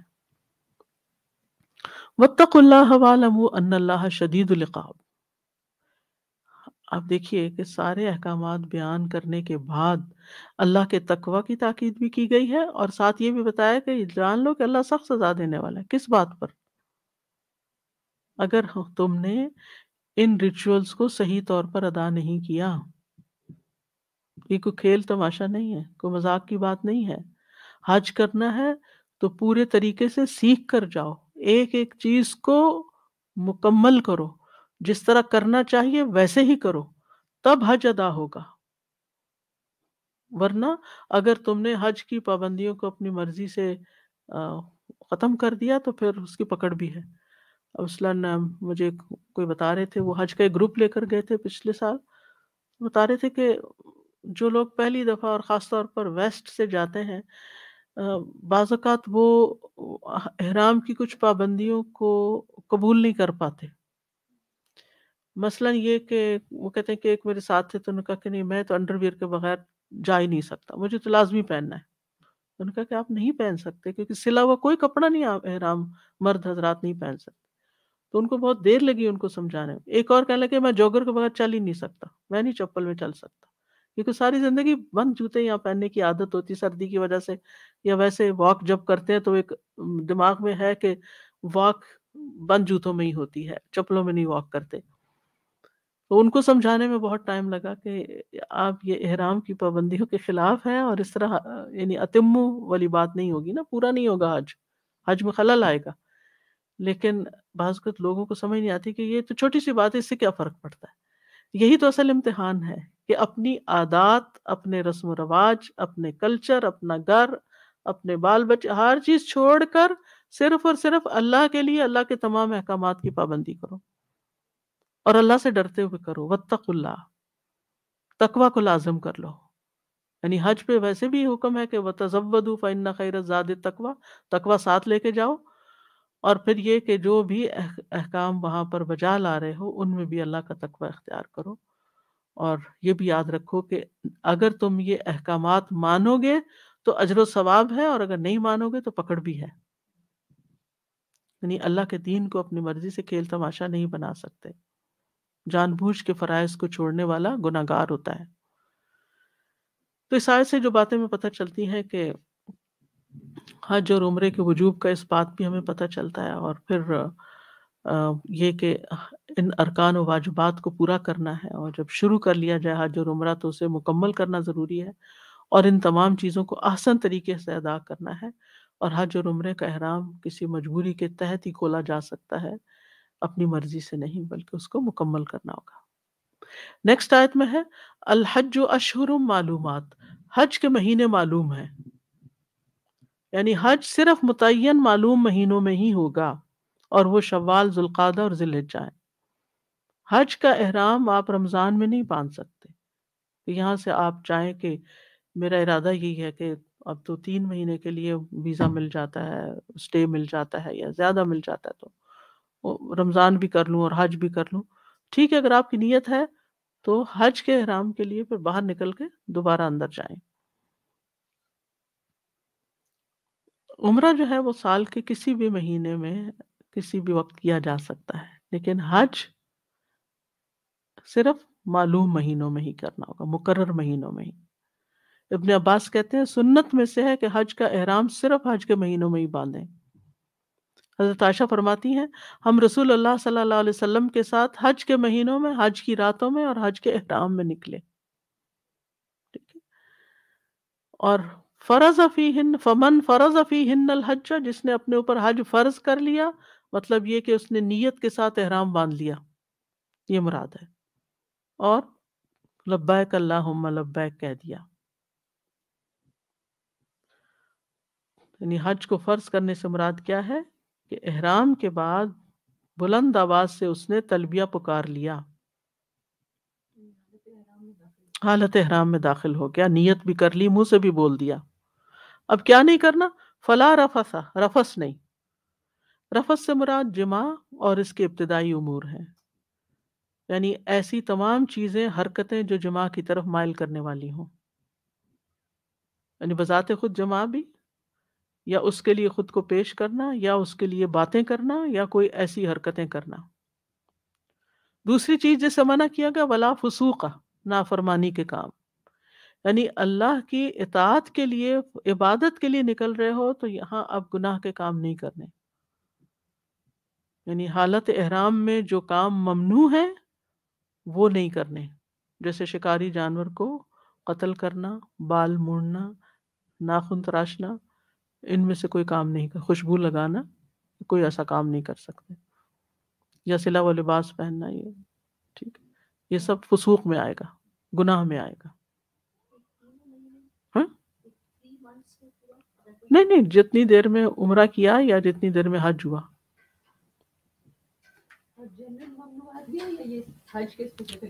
یہ احرام کی ممنوعات ہیں. جی ہاں. پھر اسی طرح گالی گلوچ بھی فسوق میں آتا ہے. حدیث میں آتا ہے سباب المسلم فسوق. پھر اسی طرح بتوں کے لیے ذبح کرنا، جیسے اس دور میں کیا کرتے تھے. کسی کو برے القاب سے پکارنا، کسی کا ہنسی مذاق اڑانا. اور پانچواں علماء نے عام جنرل معنی کیا کہ ہر طرح کی نافرمانیاں اس میں آ جاتی ہیں، جو عام حالات میں بھی منع ہے لیکن احرام کی حالت میں خاص طور پر منع ہے، اور حرام مہینوں میں خاص طور پر منع ہے. جیسے آپ دیکھتے ہیں کہ آج کا ذوالقعدہ ہے، جو لوگ حج پہ جا رہے ہیں وہ تو جا رہے ہیں، جو نہیں بھی جا رہے تو حرام مہینے میں فلا تظلموا فیہن انفسکم، ان مہینوں میں اپنی جانوں پہ ظلم نہ کرو، کیونکہ گناہ کی شدت بھی بڑھ جاتی ہے. تو جو حرمت والے دن ہیں، حرمت والے مہینے ہیں، حرمت کی حالت ہے، حرمت والا مقام ہے، ان سب جگہوں پر خاص کانشیس ہو کر سارے کام کرنے چاہیے. اور یعنی اصل میں ایک تربیتی سفر بھی ہے نا حج، کہ انسان کو گناہوں سے بچنے کی ایک ٹریننگ دی جا رہی ہے. جیسے روزے کی حالت میں، روزہ رکھنے کے بعد کیا حکم ہے ہمیں کہ جس نے جھوٹ بولنا اور جھوٹ پر عمل کرنا نہ چھوڑا، اس اللہ کو کوئی حاجت نہیں کہ وہ اپنا بھوکا پیاسا رہے. من لم یدع قول الزور والعمل به فلیس للہ حاجت ان یدع طعامہ وشرابہ. تو روزے کی حالت میں بھی زبان سے غلط بات نکالنا یا چیخ پکار کرنا یا لڑائی جھگڑا کرنا اور شہوانی فعل کرنا، یہ سب منع ہے. اسی طرح حج کی حالت میں، احرام کی حالت میں بھی یہ تمام چیزیں منع ہیں. پھر اسی طرح بے صبرا پن اور ناشکرا پن، یہ بھی منع ہے. یعنی حج کا سفر ایک مشکل سفر ہے، تو اس میں ان تمام چیزوں کا لحاظ رکھنا ہوگا. رسول اللہ صلی اللہ علیہ وسلم نے فرمایا بے شک فساق یعنی فسوق اختیار کرنے والے جہنمی ہیں. پوچھا گیا اللہ کے رسول فساق کون ہے؟ آپ نے فرمایا عورتیں. ایک آدمی نے کہا اللہ کے رسول کیا وہ ہماری مائیں اور بہنیں اور بیویاں نہیں ہیں؟ آپ نے فرمایا کیوں نہیں، لیکن جب وہ نعمت دی جاتی ہیں تو شکر نہیں کرتی، جب وہ آزمائی جاتی ہیں تو صبر نہیں کرتی. تو یہ عام طور پر جو حالت ہوتی ہے اس کا ذکر ہے یہاں پر. ہر عورت اس سے مراد نہیں ہے، اس سے مراد وہ خواتین ہیں جو ایسا رویہ اختیار کریں، چھوٹی چھوٹی باتوں پہ گھر پہ لڑائی جھگڑا ڈال دیں اور کسی نعمت کی قدر نہ کریں، جو کچھ بھی ان کو دیا جائے وہ کبھی راضی نہ ہو. ایسے کیسز موجود ہوتے ہیں. اور اس کا یہ مطلب نہیں کہ صرف عورتیں، اگر مرد بھی ایسا کرتے ہیں تو وہ بھی اس میں شامل ہیں، لیکن زیادہ تر چونکہ عورتوں میں یہ چیزیں پائی جاتی ہیں اس لیے پھر عورتوں کا ذکر کیا گیا.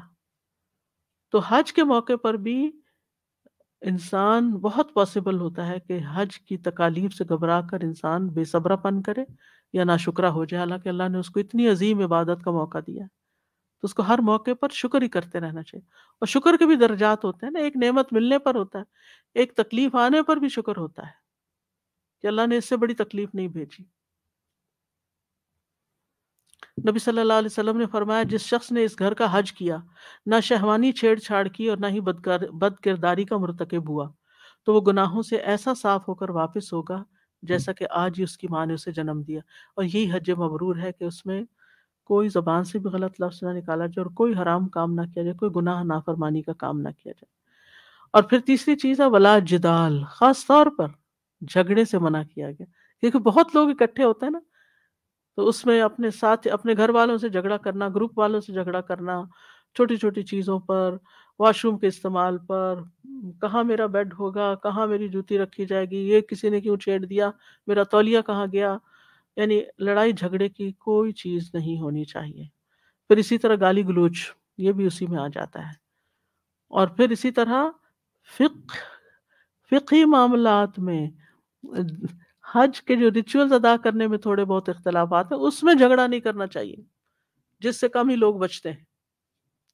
آپ نے دیکھا ہوگا کہ لوگ ویسے بہت سی چیز پابندیوں کا اتنا خیال کریں گے کہ ایک بال بھی گر جائے تو پریشان ہوں گے کہ اب ہمارے اوپر قربانی ہے یا نہیں، ہم اس کا کفارہ دیں یا نہیں. لیکن عین حج کے دن عرفہ میں چونکہ جمع اور کثر ہوتی ہے، امام اسی طرح پڑھاتے ہیں اور پیچھے کچھ لوگ بیٹھ کے آپس میں اختلاف اور جھگڑے کر رہے ہوتے ہیں. اور یعنی جتنی دفعہ میں نے حج کیا ہے یہ مناظر دیکھنے میں آئے ہیں اور بہت سخت تکلیف ہوتی ہے. ایسے موقعوں پر صرف اشاروں سے بات، لا نکلم الیوم انسیا، کیونکہ جو ہی آپ نے رائے دی، چاہے آپ کتاب سے پڑھ کر حدیث سنا کر دیں کہ یہ دیکھیں کیا لکھا ہوا ہے، نہیں ہمارے امام نے یہ بتایا تھا، ہمارے ٹرینر نے یہ بتایا تھا، فلاں نے یہ کیا تھا، ان چیزوں سے بچنا چاہیے. جو آپ کو سمجھ آئی تھی، جو بتایا گیا تھا، پھر آپ وہی کر لیں، پر اب آپ اختلاف نہ کریں اور دینی جھگڑے اور اختلاف خاص طور پر اس سے بھی بچیں. ولا جدال فی الحج. اور پھر یہ ہے کہ حج کے بارے میں بعض اوقات حج کے احکامات کے بارے میں اور ممنوعات کے بارے میں، تم نے قربانی پہلے کیوں کر لی، تم نے پہلے سر کیوں مڈوا لیے، خود علم نہیں ہوتا رخصتوں کا، اور اگر کوئی رخصت سے فائدہ اٹھا لے تو اس کے پیچھے پڑ جاتے ہیں. تو یہ چیز نہیں ہونی چاہیے. پھر اسی طرح حج کے مقرر کردہ وقت کے بارے میں جھگڑنا. بہت سے لوگ سعودی حکومت کو برا بلا کہتے رہتے ہیں، میرا نہیں خیال چاند نظر آیا ہے، انہوں نے تو اس دفعہ حج ہی خراب کر دیا ہے، ابھی آج 9 ذی الحجہ نہیں لگتا، دیکھو چاند کو. یعنی اس قسم کی باتیں کر کر کے اپنا بھی یقین شک میں بدلتے ہیں اور دوسروں کو بھی بدظن کرتے رہتے ہیں. اور اس قسم کی باتیں، ان سے بھی پرہیز کرنا اللہ تعالیٰ قبول کرے گا. ہمیں جو بتایا گیا ہم اس کے مطابق چل رہے ہیں، باقی سب اللہ کے حوالے. تو عرب لوگ جو تھے وہ حج کے مہینے ہی تبدیل کر دیتے تھے نسی کی وجہ سے. جب لڑائی جھگڑا کرنا ہوتا تھا تو حج کے مہینوں کو حلال کر لیتے اور حلال مہینوں کو حرام کر لیتے، اور کبھی ذوالقعدہ میں حج کر لیتے، پہلے ارلی حج ہو رہا ہے، اور کبھی ڈیلے، اس دفعہ سفر میں حج ہوگا. یعنی ایک آفیشیل اناؤنسمنٹ ہو جاتی تھی اور قبائل اس کے مطابق آتے تھے. لیکن اب ایسا کچھ بھی نہیں کیا جا. اور پھر اس کے بعد اس پر جھگڑے بھی ہوتے تھے کہ یہ کیوں کیا جا رہا ہے، کوئی کسی کو کچھ سوٹ کر رہا ہے، کسی کو کچھ سوٹ کر رہا ہے. تو اس سے بھی پرہیز کرنا چاہیے. اور پھر اسی طرح آپس کے چھوٹے چھوٹے معاملات میں جھگڑے نہیں کرنے چاہیے. کہ مثلاً اگر آپ نے کوئی چیز خریدنی ہے، یا کھانا ہی خریدنا ہے، یا پانی یا چائے یا کچھ، تو بعض لوگ وہاں قیمتیں کم کرانے میں جھگڑا شروع کر دیتے ہیں. یہ فلاں جگہ تو اتنے کی مل رہی ہے، تم اتنے کی کیوں دے رہے ہو؟ یا پھر اسی طرح اگر پانی بٹ رہا ہو تو اس میں جھگڑا شروع کر دیتے ہیں، کھینچا تانی شروع کر دیتے ہیں، دھکم پیل شروع کر دیتے ہیں.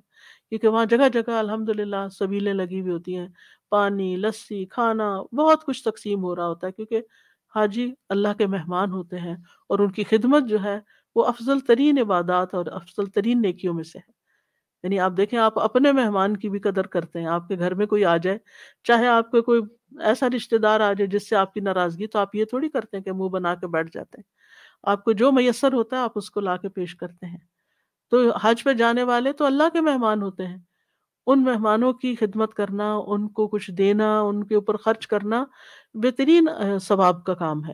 اور اسی وجہ سے آپ دیکھیں کہ وہاں بعض اوقات دینے والے زیادہ ہوتے ہیں، اگرچہ لینے والے بھی کم نہیں ہوتے، لیکن لینے والوں میں جو مشکل آتی ہے وہ لڑائی جھگڑا ہے. تو ایسے لڑائی جھگڑے سے پھر اسی طرح سیٹس پر، بس میں چڑھنے پر، اترنے پر، جہاں خیمہ لگایا وہاں جگہ بنانے پر، یعنی لوگ چھوٹی چھوٹی باتوں پر آرگیومنٹ شروع کر دیتے ہیں. یہ میں نے جگہ رکھی تھی، آپ نے کیسے یہاں رکھ لیا؟ یہ تو میرا بیگ تھا، آپ نے وہاں کیوں رکھ دیا؟ یعنی بعض اوقات لوگ صرف آپ کوئی چھوٹی سی چیز بھی ان کی اٹھا کے ضرورتاً جوتے ہی اٹھا کے راستے سے سائڈ پہ رکھ دے تو اس پہ بھی لڑائی شروع کر دیتے ہیں کہ آپ کون ہوتے ہیں یہ کرنے والے. یہ ساری چیزیں انتہا درجے کے گناہوں میں شامل ہیں. ان سے بچنا چاہیے، کیونکہ اللہ سبحانہ تعالیٰ نے خاص طور پر اس سے روکا ہے. تو جو شخص رفث، فسوق اور جدال نہ کرے، اس کا حج حج مبرور ہوتا ہے اور حج مقبول ہوتا ہے. اور حج مبرور کا بدلہ جنت کے سوا کچھ نہیں. رسول اللہ صلی اللہ علیہ وسلم نے فرمایا، ایک عمرے کے بعد دوسرا عمرہ دونوں کے درمیان کے گناہوں کا کفارہ ہے، اور حج مبرور کا بدلہ جنت کے سوا کچھ نہیں. پھر فرمایا، وَمَا تَفْعَلُوا مِنْ خَيْرٍ يَعْلَمْهُ اللَّهُ، نیکی کا جو کام بھی تم کرو گے اللہ اس کو جانتا ہے.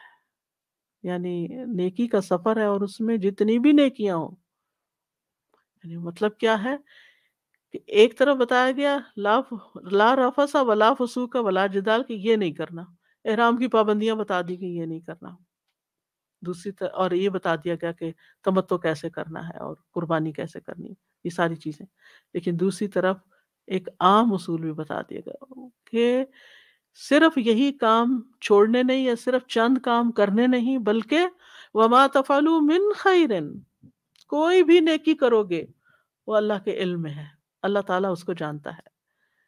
یعنی اللہ کے قرب کی خاطر، اللہ کی رضا کی خاطر، یعنی کسی کو دیکھ کے آپ اسمائل کر رہے ہیں، کسی کو آپ راستہ دے رہے ہیں، کسی کو اپنی جگہ دے دیتے ہیں، کسی کو پانی کا گلاس لا کر دے دیتے، کیونکہ کچھ لوگ نہیں اٹھ سکتے. تو میں نے دیکھا ہے مسجد نبی میں بھی اور ادھر حرم میں بھی کہ ماشاءاللہ کچھ لوگ صرف خود پانی نہیں پیتے، وہ اپنے ساتھ 2-3 گلاس اور ساتھ آفر کرتے کرتے جاتے ہیں. کچھ خود کھا رہے ہو تو ساتھ دوسروں کو بھی آفر کریں گے، چپکے سے رکھ کے چلے جائیں گے، خاموشی سے. رمضان میں بھی آپ دیکھیں کہ کس طرح مطاف کے اندر لوگ کھڑے ہوتے ہیں اور ہر ایک کو کھجوریں اور کھانے کی چیزیں، اور سعی کے دوران پانی کی بوتلیں، مختلف چیزیں جو ہیں وہ بانٹ رہے ہوتے ہیں. تو نیکی میں 3 طرح کی نیکیاں آتی ہیں. نمبر 1 یہ ہے کہ آپ اپنی عبادت اور اپنے ذکر اور اپنی تلاوت اور اپنے نفل اور طواف اور ان چیزوں پر خوب زور لگائیں. یعنی نیکی کے جتنے کام عمرے اور حج کے درمیان کے جو دن ہیں یا مسجد نبوی میں خوب خوب اپنا حج اشہر الحرم میں اشہر الحج میں نیکی کے کام کریں. یعنی اپنی ذاتی عبادات، تہجد کے لیے جائیں، عمرہ طواف کریں، ذکر کریں، جو جائز کریں. دوسرا ہے خدمت خلق کے کام، یعنی افضل جگہ پر، افضل مہینوں میں، افضل دنوں میں افضل نیکیاں. یعنی جتنا آپ صدقہ خیرات کر سکیں، لوگوں کی خدمت کر سکیں، لوگوں کے کام آ سکیں، لوگوں کی تکلیف دور کر سکیں، کسی کو دبا دیں، کسی کو کھلا دیں، کسی کو پلا دیں، کسی کا ہاتھ پکڑ لیں، کسی کو رستہ بتا دیں، کسی کو جگہ دے دیں. یعنی جو بھی نیکی آپ خدمت خلق کے کاموں میں سے جو بھی آپ سوچ سکتے ہیں. اور نبی صلی اللہ علیہ وسلم نے جیسے فرمایا کہ ہر روز اگر کوئی شخص کسی کی سواری میں مدد کرے کہ اس کی سواری پر سوار کر دے. یعنی جیسے جا رہے ہیں کچھ لوگ چڑھ سکتے ہیں، نہیں چڑھ سکتے، بٹھا دیں، یا اس کا سامان اس پر اٹھا کر رکھ دے. یہ بھی صدقہ ہے. اچھی بات کہنا بھی صدقہ ہے. ہر قدم جو نماز کے لیے اٹھتا ہے وہ بھی صدقہ ہے. کسی کو راستہ بتا دینا بھی صدقہ ہے. کچھ لوگوں کو یہ نہیں پتہ چلتا صفا کدھر ہے، پڑھ نہیں سکتے، سائنس نہیں پتہ چلتے ان کو، تو آپ ان کو بتا دیں کہ اس طرف سے آپ جائیں گے، آپ تھوڑا اور آگے چل کے چھوڑ کے آ جائیں، ویل چیئر کہاں سے ملتی ہے، دوسری کرسی کہاں سے ملتی ہے، یعنی بہت ساری اس طرح کی چیزیں. رسول اللہ صلی اللہ علیہ وسلم نے فرمایا تمہارا اپنے بھائی کو دیکھ کے مسکرانا صدقہ ہے، تمہارا نیکی کا حکم دینا، برائی سے روکنا صدقہ ہے، بھولے بھٹکے کو راستہ بتانا صدقہ ہے، نابینا کے ساتھ چلنا صدقہ ہے، راستے سے پتھر کانٹا یا ہڈی ہٹا دینا بھی صدقہ ہے، اپنے ڈول سے دوسرے بھائی کے ڈول میں پانی ڈالنا بھی صدقہ ہے. تو یہ تو ہو گئے صدقات. تیسری قسم کی نیکی خاص طور پر امر بالمعروف اور نہی عن المنکر. کہ مثلاً اگر کوئی شخص حرم میں سو رہا ہے اور اٹھ کے ایسے نماز شروع کر دی تو آپ اس کو پیار سے بتائیں گے کہ دیکھیں آپ وضو کر لیں، کیونکہ سونے سے، اس طرح لیٹ کر سونے سے نماز وضو چلا جاتا ہے. یا اگر کسی نے صحیح طور پر نماز کا طریقہ اس کو نہیں آتا اور آپ نے نماز میں دیکھا تو ٹھیک سے نہیں پڑھ رہا، تو نماز کے بعد آپ آرام سے پیار سے اس کو سمجھاتے ہیں کہ اگر آپ مجھے اجازت دیں تو میں آپ کو، یعنی ایک دم سے نہ انٹرفیئر کریں بلکہ پوچھیں آپ اجازت دیں تو میں آپ کو کچھ چیزیں بتا دوں نماز کے حوالے سے. تو لوگ بعض اوقات بڑی خوشی سے کرتے ہیں. بعض اوقات اسی طرح آپ چھوٹی چھوٹی کارڈز یا کتابیں یا دعاؤں کی ایپس کے بارے میں آپ دوسروں کو ڈاؤن لوڈ کر کر، ہر ایک کے پاس 5G وہاں پر اور بہت فاسٹ انٹرنیٹ ہوتا ہے، اس لیے کوئی مشکل نہیں ہوتی کہ آپ ساتھ بیٹھے ہوئے شخص کو یہ جو دعائیں ایپ ہے یہی اگر ڈاؤن لوڈ کر کے دے دیں یا اس کو اس کے بارے میں بتا دیں تو جتنی بھی وہ دعائیں پڑھیں، کیونکہ بہت سہولت ہو جاتی ہے نا، اتنی کتابوں کا دتہ اٹھانے کی بجائے ایک ایپ ہے آپ کے پاس اور آپ جب چاہیں اسے کھول کے پڑھنا شروع کر دیں. 100 سے زیادہ دعائیں ہیں اس میں، اور پھر ابھی جو رمضان میں قریب مجیب پروگرام ہوئے وہ بھی اس کے اندر ہیں، اور اس کے علاوہ دن رات میں جو بھی دعائیں ہم پڑھتے ہیں وہ ساری بھی اس کے اندر ہیں، صبح و شام کے اذکار کے علاوہ سونے جاگنے کے، اور یو نیم اٹ. اور ابھی اس کی مزید اس کی اپڈیٹ ہو رہی ہے کہ الورد المصفی المختار، ایک تو قرآن و سنت کی دعائیں وہ تو جتنی ابھی تک ملی وہ ڈال دی، اور جو نہیں ملتی ہے وہ ڈالتے جا رہے ہیں اس میں، اور ایک اس کے علاوہ جو نیک لوگوں کی دعائیں ہیں اچھے الفاظ میں، یا بعض ایسی دعائیں ہیں جو کہتے ہیں کہ یہ ضعیف حدیثیں ہیں لیکن دعا کے الفاظ بہت اچھے ہیں، تو وہ دعائیں بھی اس میں الگ سے متفرقات میں اور اس میں شامل کر رہے ہیں. تو ایسی تعلیم کی کوئی بات کسی کو بتا دینا، خیر کی کوئی بات، یعنی امر بالمعروف اور نہی عن المنکر. تو ذاتی عبادت، خدمت خلق، اور دین کی تعلیم اور دین سے متعلقہ چیزیں. وَتَزَوَّدُوا فَإِنَّ خَيْرَ الزَّادِ التَّقْوَىٰ، اور زاد راہ ساتھ لے جاؤ، اور بہترین زاد راہ تقویٰ ہے. کہتے ہیں کہ یہ آج یمن کے کچھ لوگوں کے بارے میں نازل ہوئی تھی، کیونکہ وہ اپنے ساتھ حج میں کوئی سامان نہیں لاتے تھے اور دوسروں سے مانگ تانگ کے گزارا کرتے، اور کہتے کہ ہم توکل کرتے ہیں، لیکن جب مکہ آتے تو لوگوں سے مانگنے لگتے. تو اس پر اللہ تعالیٰ نے یہ آیت نازل کی کہ اپنا زاد راہ خود لے کے چلو، اور سب سے بہترین زاد راہ تقویٰ ہے. تقویٰ کا مطلب بچنا، یعنی سوال سے بچنا یا لوگوں کو تنگ کرنے سے بچنا. جسم اور دل کی غذا ساتھ لے کے جانا، یعنی جسمانی ضروریات کا سامان بھی لے کے جانا اور روحانی ضروریات کا بھی، یعنی تقویٰ. وَاتَّقُونِ يَا أُولِي الْأَلْبَابِ، اور مجھے سے ڈرو اے عقل والو، یعنی عقل والے ہی تقوی کے فائدے سمجھ سکتے ہیں۔ اور حقیقت یہی ہے کہ اگر انسان تقوی ساتھ لے جائے تو ہی حج مبرور کر سکتا ہے، کہ ہر اس چیز سے بچنا جس سے بچنے کے لیے کہا گیا، اور ہر وہ نیکی کا کام کرنا جو میسر ہو۔ تو اس آیت سے یہ پتہ چلتا ہے کہ حج کے مہینوں سے پہلے حج کا احرام نہیں باندھنا چاہیے، حج کے احرام کی تعظیم کرنا ہم پر فرض ہے، نیکیوں کو خالص اللہ کے لیے کرنا چاہیے۔ حج کا مقصد نفس میں سکینت پیدا کرنا، نہ کہ لڑائی جھگڑا اور گالی گلوچ، اور حج میں تقوی حاصل کرنا، تقوی ساتھ بھی لے جانا اور حج سے تقوی حاصل کرنا، یہ بہت بہترین موقع ہے۔ قربانی میں بھی آپ دیکھیں، لن ینال اللہ لحومها ولا دماؤها ولکن ینالہ التقوی منکم، اللہ کو نہ جانوروں کا گوشت پہنچتا ہے نہ خون، اسے صرف تمہارا تقوی پہنچتا ہے۔ تو عقل مند لوگ جو ہیں وہ اپنا حج بہت شعوری طور پر سوچ سمجھ کر اور بڑے عمدہ طریقے سے کرتے ہیں، اور اپنے ہر وقت تقوی ساتھ رکھتے ہیں۔ اور اس میں ہم دیکھتے ہیں کہ اگر تقوی ساتھ ہو تو حج کے سفر میں کوئی آزمائش یا رکاوٹ پیش آئے تو بھی ان کے منہ سے کوئی ایسی بات نہیں نکلتی۔ کوئی حکم بڑا ہی مشکل ہو جائے کرنا، تھک گئے ہیں ٹوٹ گئے ہیں لیکن کرنا ہے تو وہ خوشی سے کرتے ہیں۔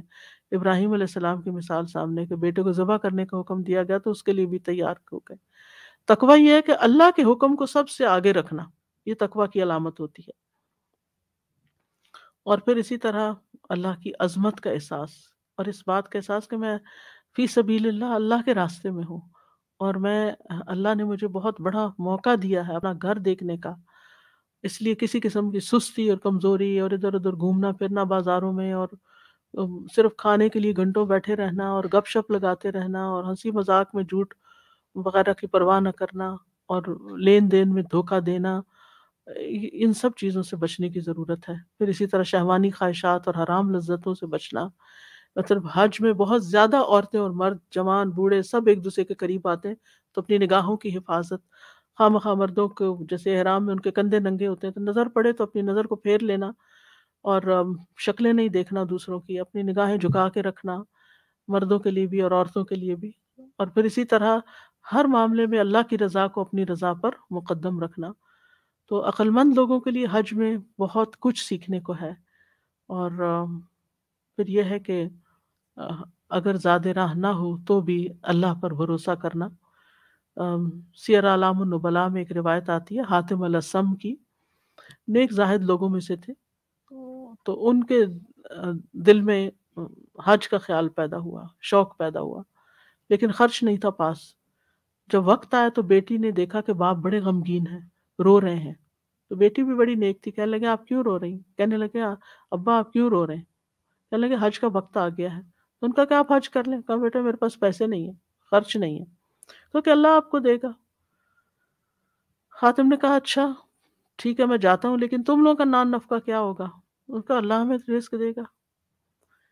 انہوں نے کہا کہ لیکن یہ اختیار آپ کی والدہ کے پاس ہے، یعنی آپ فیصلہ نہیں کر سکتی، اگر آپ کی ماں اجازت دے گی تو پھر۔ تو بیٹی ماں کے پاس چلی گئی، تو ماں نے بھی اجازت دے دی کہ ٹھیک ہے آپ حج پہ چلے جائیں، اللہ ہمیں رزق دے گا۔ تو انہوں نے اپنے گھر والوں کے لیے 3 دن کا رزق چھوڑا، 3 دن کا خرچہ چھوڑا، حج کے لیے چلے گئے۔ تو ان کے پاس اتنا مال نہیں تھا کہ جو ان کے لیے کافی ہوتا، تو وہ قافلے کے پیچھے پیچھے چلتے۔ تو راستے میں ایک بچھو نے قافلے کے سردار کو ڈس لیا۔ انہوں نے پوچھا ہے کوئی جو دم کر سکے اور اس کا علاج کر سکے؟ تو حاتم نے کہا اپنے آپ کو آفر کر دیا۔ تو انہوں نے جب ان پہ قرآن پڑھا تو اللہ تعالیٰ نے اس کو شفا دے دی۔ تو قافلے کے رئیس نے کہا کہ آپ کے آنے جانے کا خرچہ میرے ذمہ ہے۔ حاتم دعا کرنے لگے یا اللہ تو نے میرا انتظام تو کر دیا ہے، میرے گھر والوں کے لیے کیا انتظام ہے وہ بھی مجھے دکھا دے۔ اب 3 دن گزر گئے تو بیٹیوں کے پاس خرچ ختم ہو گیا، بھوک اور فاقہ انہیں کاٹنے لگا۔ تو باقی بیٹیاں اس بیٹی کو ملامت کرنے لگی تو وہ ہنس دیتی تھی، وہ کہتے آپ کیوں ہنس رہی ہیں؟ تو ہم تو بھوک سے مرنے کے قریب ہیں۔ انہوں نے کہا کہ ہمارے والد رازق نہیں تھے، رزق دینے والا تو اللہ ہے۔ تو ابھی وہ یہ بات ہو ہی رہی تھی کہ کسی نے دروازہ کھٹکھٹایا، ان کا دیکھا کہ دروازے پہ کون ہے، تو دروازہ کھٹکھٹانے والے نے کہا امیر المومنین آپ سے پانی مانگ رہے ہیں۔ لڑکی نے مشک کو پانی سے بھر دیا، خلیفہ نے پانی پیا، لیکن پانی ایسا میٹھا تھا جیسے کبھی کسی نے نہ دیکھا ہو۔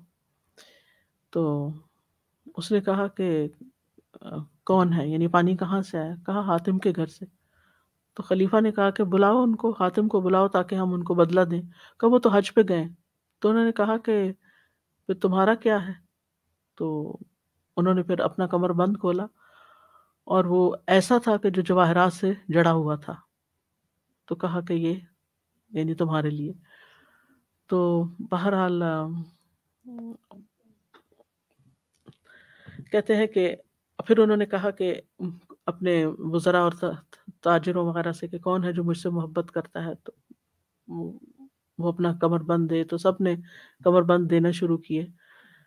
تو کہتے ہیں کہ ان کا گھر سونے سے بھر گیا، اور بہرحال حاتم کے گھر والوں کو پھر اللہ نے پیچھے والوں کو بھی رزق دیا اور جانے والے کو بھی رزق دیا۔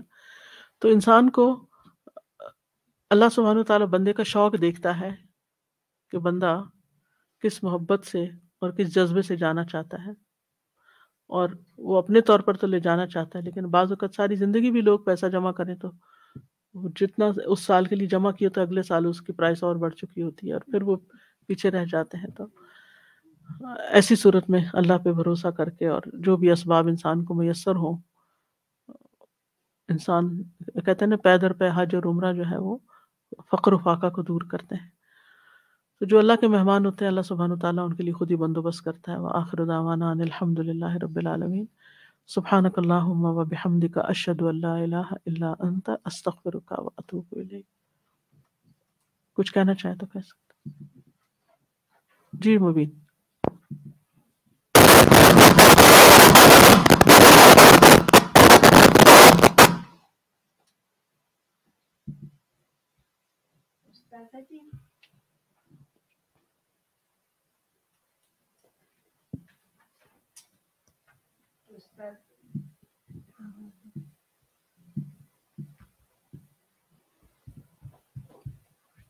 استاذہ جی مجھے نا حرم کی حدود کے بارے میں ہمیشہ تھوڑا شک رہتا ہے، کیونکہ پہلے تو ہوٹلس میں نئی مسجدیں بنی ہوتی تھی، اب بنی ہوئی ہے، اب وہ دور دور بھی ہوٹلس ہوتے ہیں، تو اس کے پھر وہ سب کے علماء کی رائے اور مشورے سے ہی بنتی ہیں، تو پھر اس میں نماز ہو جاتی ہے۔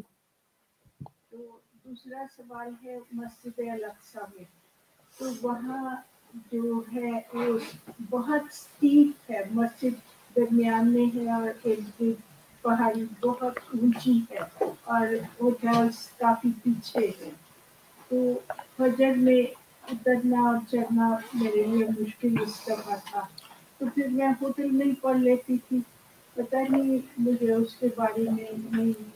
ہاں وہ پھر مسجد نہیں ہے، کیونکہ حرم کا تو مسجد کہا گیا نا۔ جی اور کسی کو کچھ کہنا؟ ابھی انشاءاللہ حج کے احکام، ارکان اور واجبات، سنتیں جو ہیں ترتیب سے انشاءاللہ کل پھر کریں گے۔ ایک چیز تھی کہ شوال یہ تینوں مہینے آپ نے کہا حج کے مہینے ہیں، تو لیکن حج ہوگا انہی 3 دن میں، جو 5 دنوں، وہی جو لاسٹ کے 5 days ہیں اس میں ہی حج ہوگا۔ جی تو یہ جو مہینے احرام ان دنوں میں، نیت ان دنوں میں کر سکتے ہیں۔ نیت فار حج اور نیت فار قربانی، نہیں قربانی تو اس کا حصہ ہے نا۔ حج کی نیت حج کی نیت انہی مہینوں میں ہو سکتی ہے، رمضان میں نہیں آپ حج کی نیت کر کے جا سکتے۔ یعنی کہ نیت کا کیا ہے؟ نیت کر لی یعنی میں نے حج کرنا ہے، تو آپ یہ نہیں کہہ سکتے کہ میں رمضان میں آپ جا رہی ہیں اور آپ کے میں حج کا احرام پہن کے جا رہی ہوں، یہ نہیں ہو سکتا۔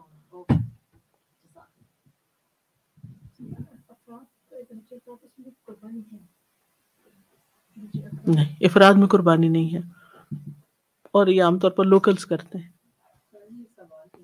جی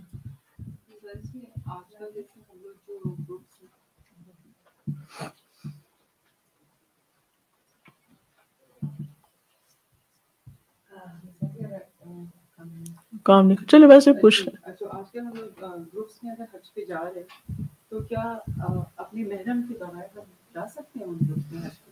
نہیں جا سکتے۔ تو جو 40 اور 45 کی جو ایک ہوتی ہے علماء نے کہ تو اس میں پھر وہ کسی نے مجھ سے پوچھا تھا، میں نے کہا مجھے سیٹسفائی نہیں کرتا، کیونکہ دیکھیں یہ سفر آسان نہیں ہے، اس میں بہت ساری چیزیں ہیں. ایک سوال کافی جی جی ضرور. جیسے ہم الحمدللہ جب بھی موقع ملتا ہے ہم لیتے جاتے ہیں، لیکن جب صلح حدیبیہ جو میں پڑھتی ہوں تو وہاں پہ قربانی ساتھ لے کے گئے تھے وہ لوگ. ریگولرلی عمرہ تھا نا وہ بھی عمرہ، لیکن قربانی کے ساتھ لے گئے تھے وہ لوگ. جیسے ہم تو واجب نہیں ہے وہ. اچھا آپشن. جی آپشن. جیسے حج کے لیے تو یہاں پر آپ دیکھیں نا ان آیات میں حج کے لیے قربانی کا خاص طور پر ذکر کیا گیا، لیکن عمرہ کا لفظ وہاں سے نکال دیا. شروع میں تو آیا نا اتم الحج والعمرہ للہ، لیکن پھر قربانی حج کے لیے. مائیا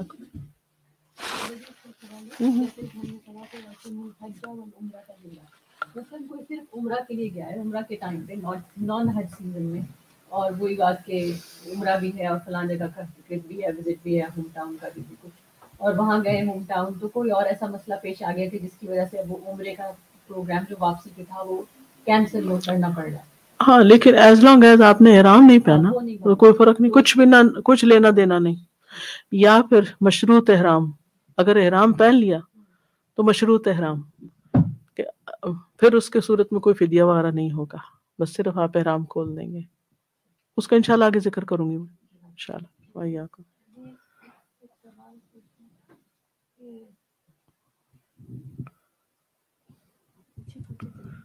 سوال پوچھنا تھا کہ جیسے آپ نے بتایا تھا یہ قربانی ہے، وہاں پہ قربانی کے پیسے نہیں بچے پورے رہ گئے کسی کے ساتھ تو وہ روزہ رکھے ہے نا. اور بعض لوگ تو روزے کی وہ نہیں ہوتی ہمت کہ ہم روزہ نہیں رکھ سکتے. یہ میں نے نہیں سوچا، یہاں تک نہیں سوچا. چلے میں سوچتی ہوں، اس پہ دیکھتی ہوں، اس کا ضرور کوئی حل بتایا گیا ہو، دیکھتے ہیں.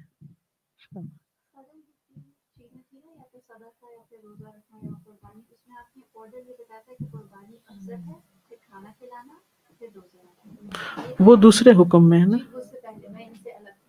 ہاں ہاں وہ ایسے ہی ہاں، لیکن اوہ کی وجہ سے کچھ بھی کر سکتے. افضل ترین قربانی ہے، تینوں میں افضل قربانی ہے، کرنے کو کوئی بھی چیز کر سکتے ہیں. قربانی اگر کریں گے تو وہیں کریں گے، وہیں کی لوکل قربانی. جی جی وہیں ہوگی. کیونکہ کچھ لوگ یہ بھی کرتے ہیں کہ ایسے وہاں پاکستان میں کرا دیں. نہیں نہیں ہماری دم بھی تو وہیں ہوتا ہے نا سر، دم بھی وہیں ہوتا ہے. کون سا دم؟ دم بھی دینا ہو جب کسی چیز کا کسی اس کا نہیں کر سکے مکمل تو کسی چیز کا دم دینا ہو تو بھی وہ بھی وہی ہوتا ہے. جی وہی ہوتا ہے، وہیں دے سکتے ہیں.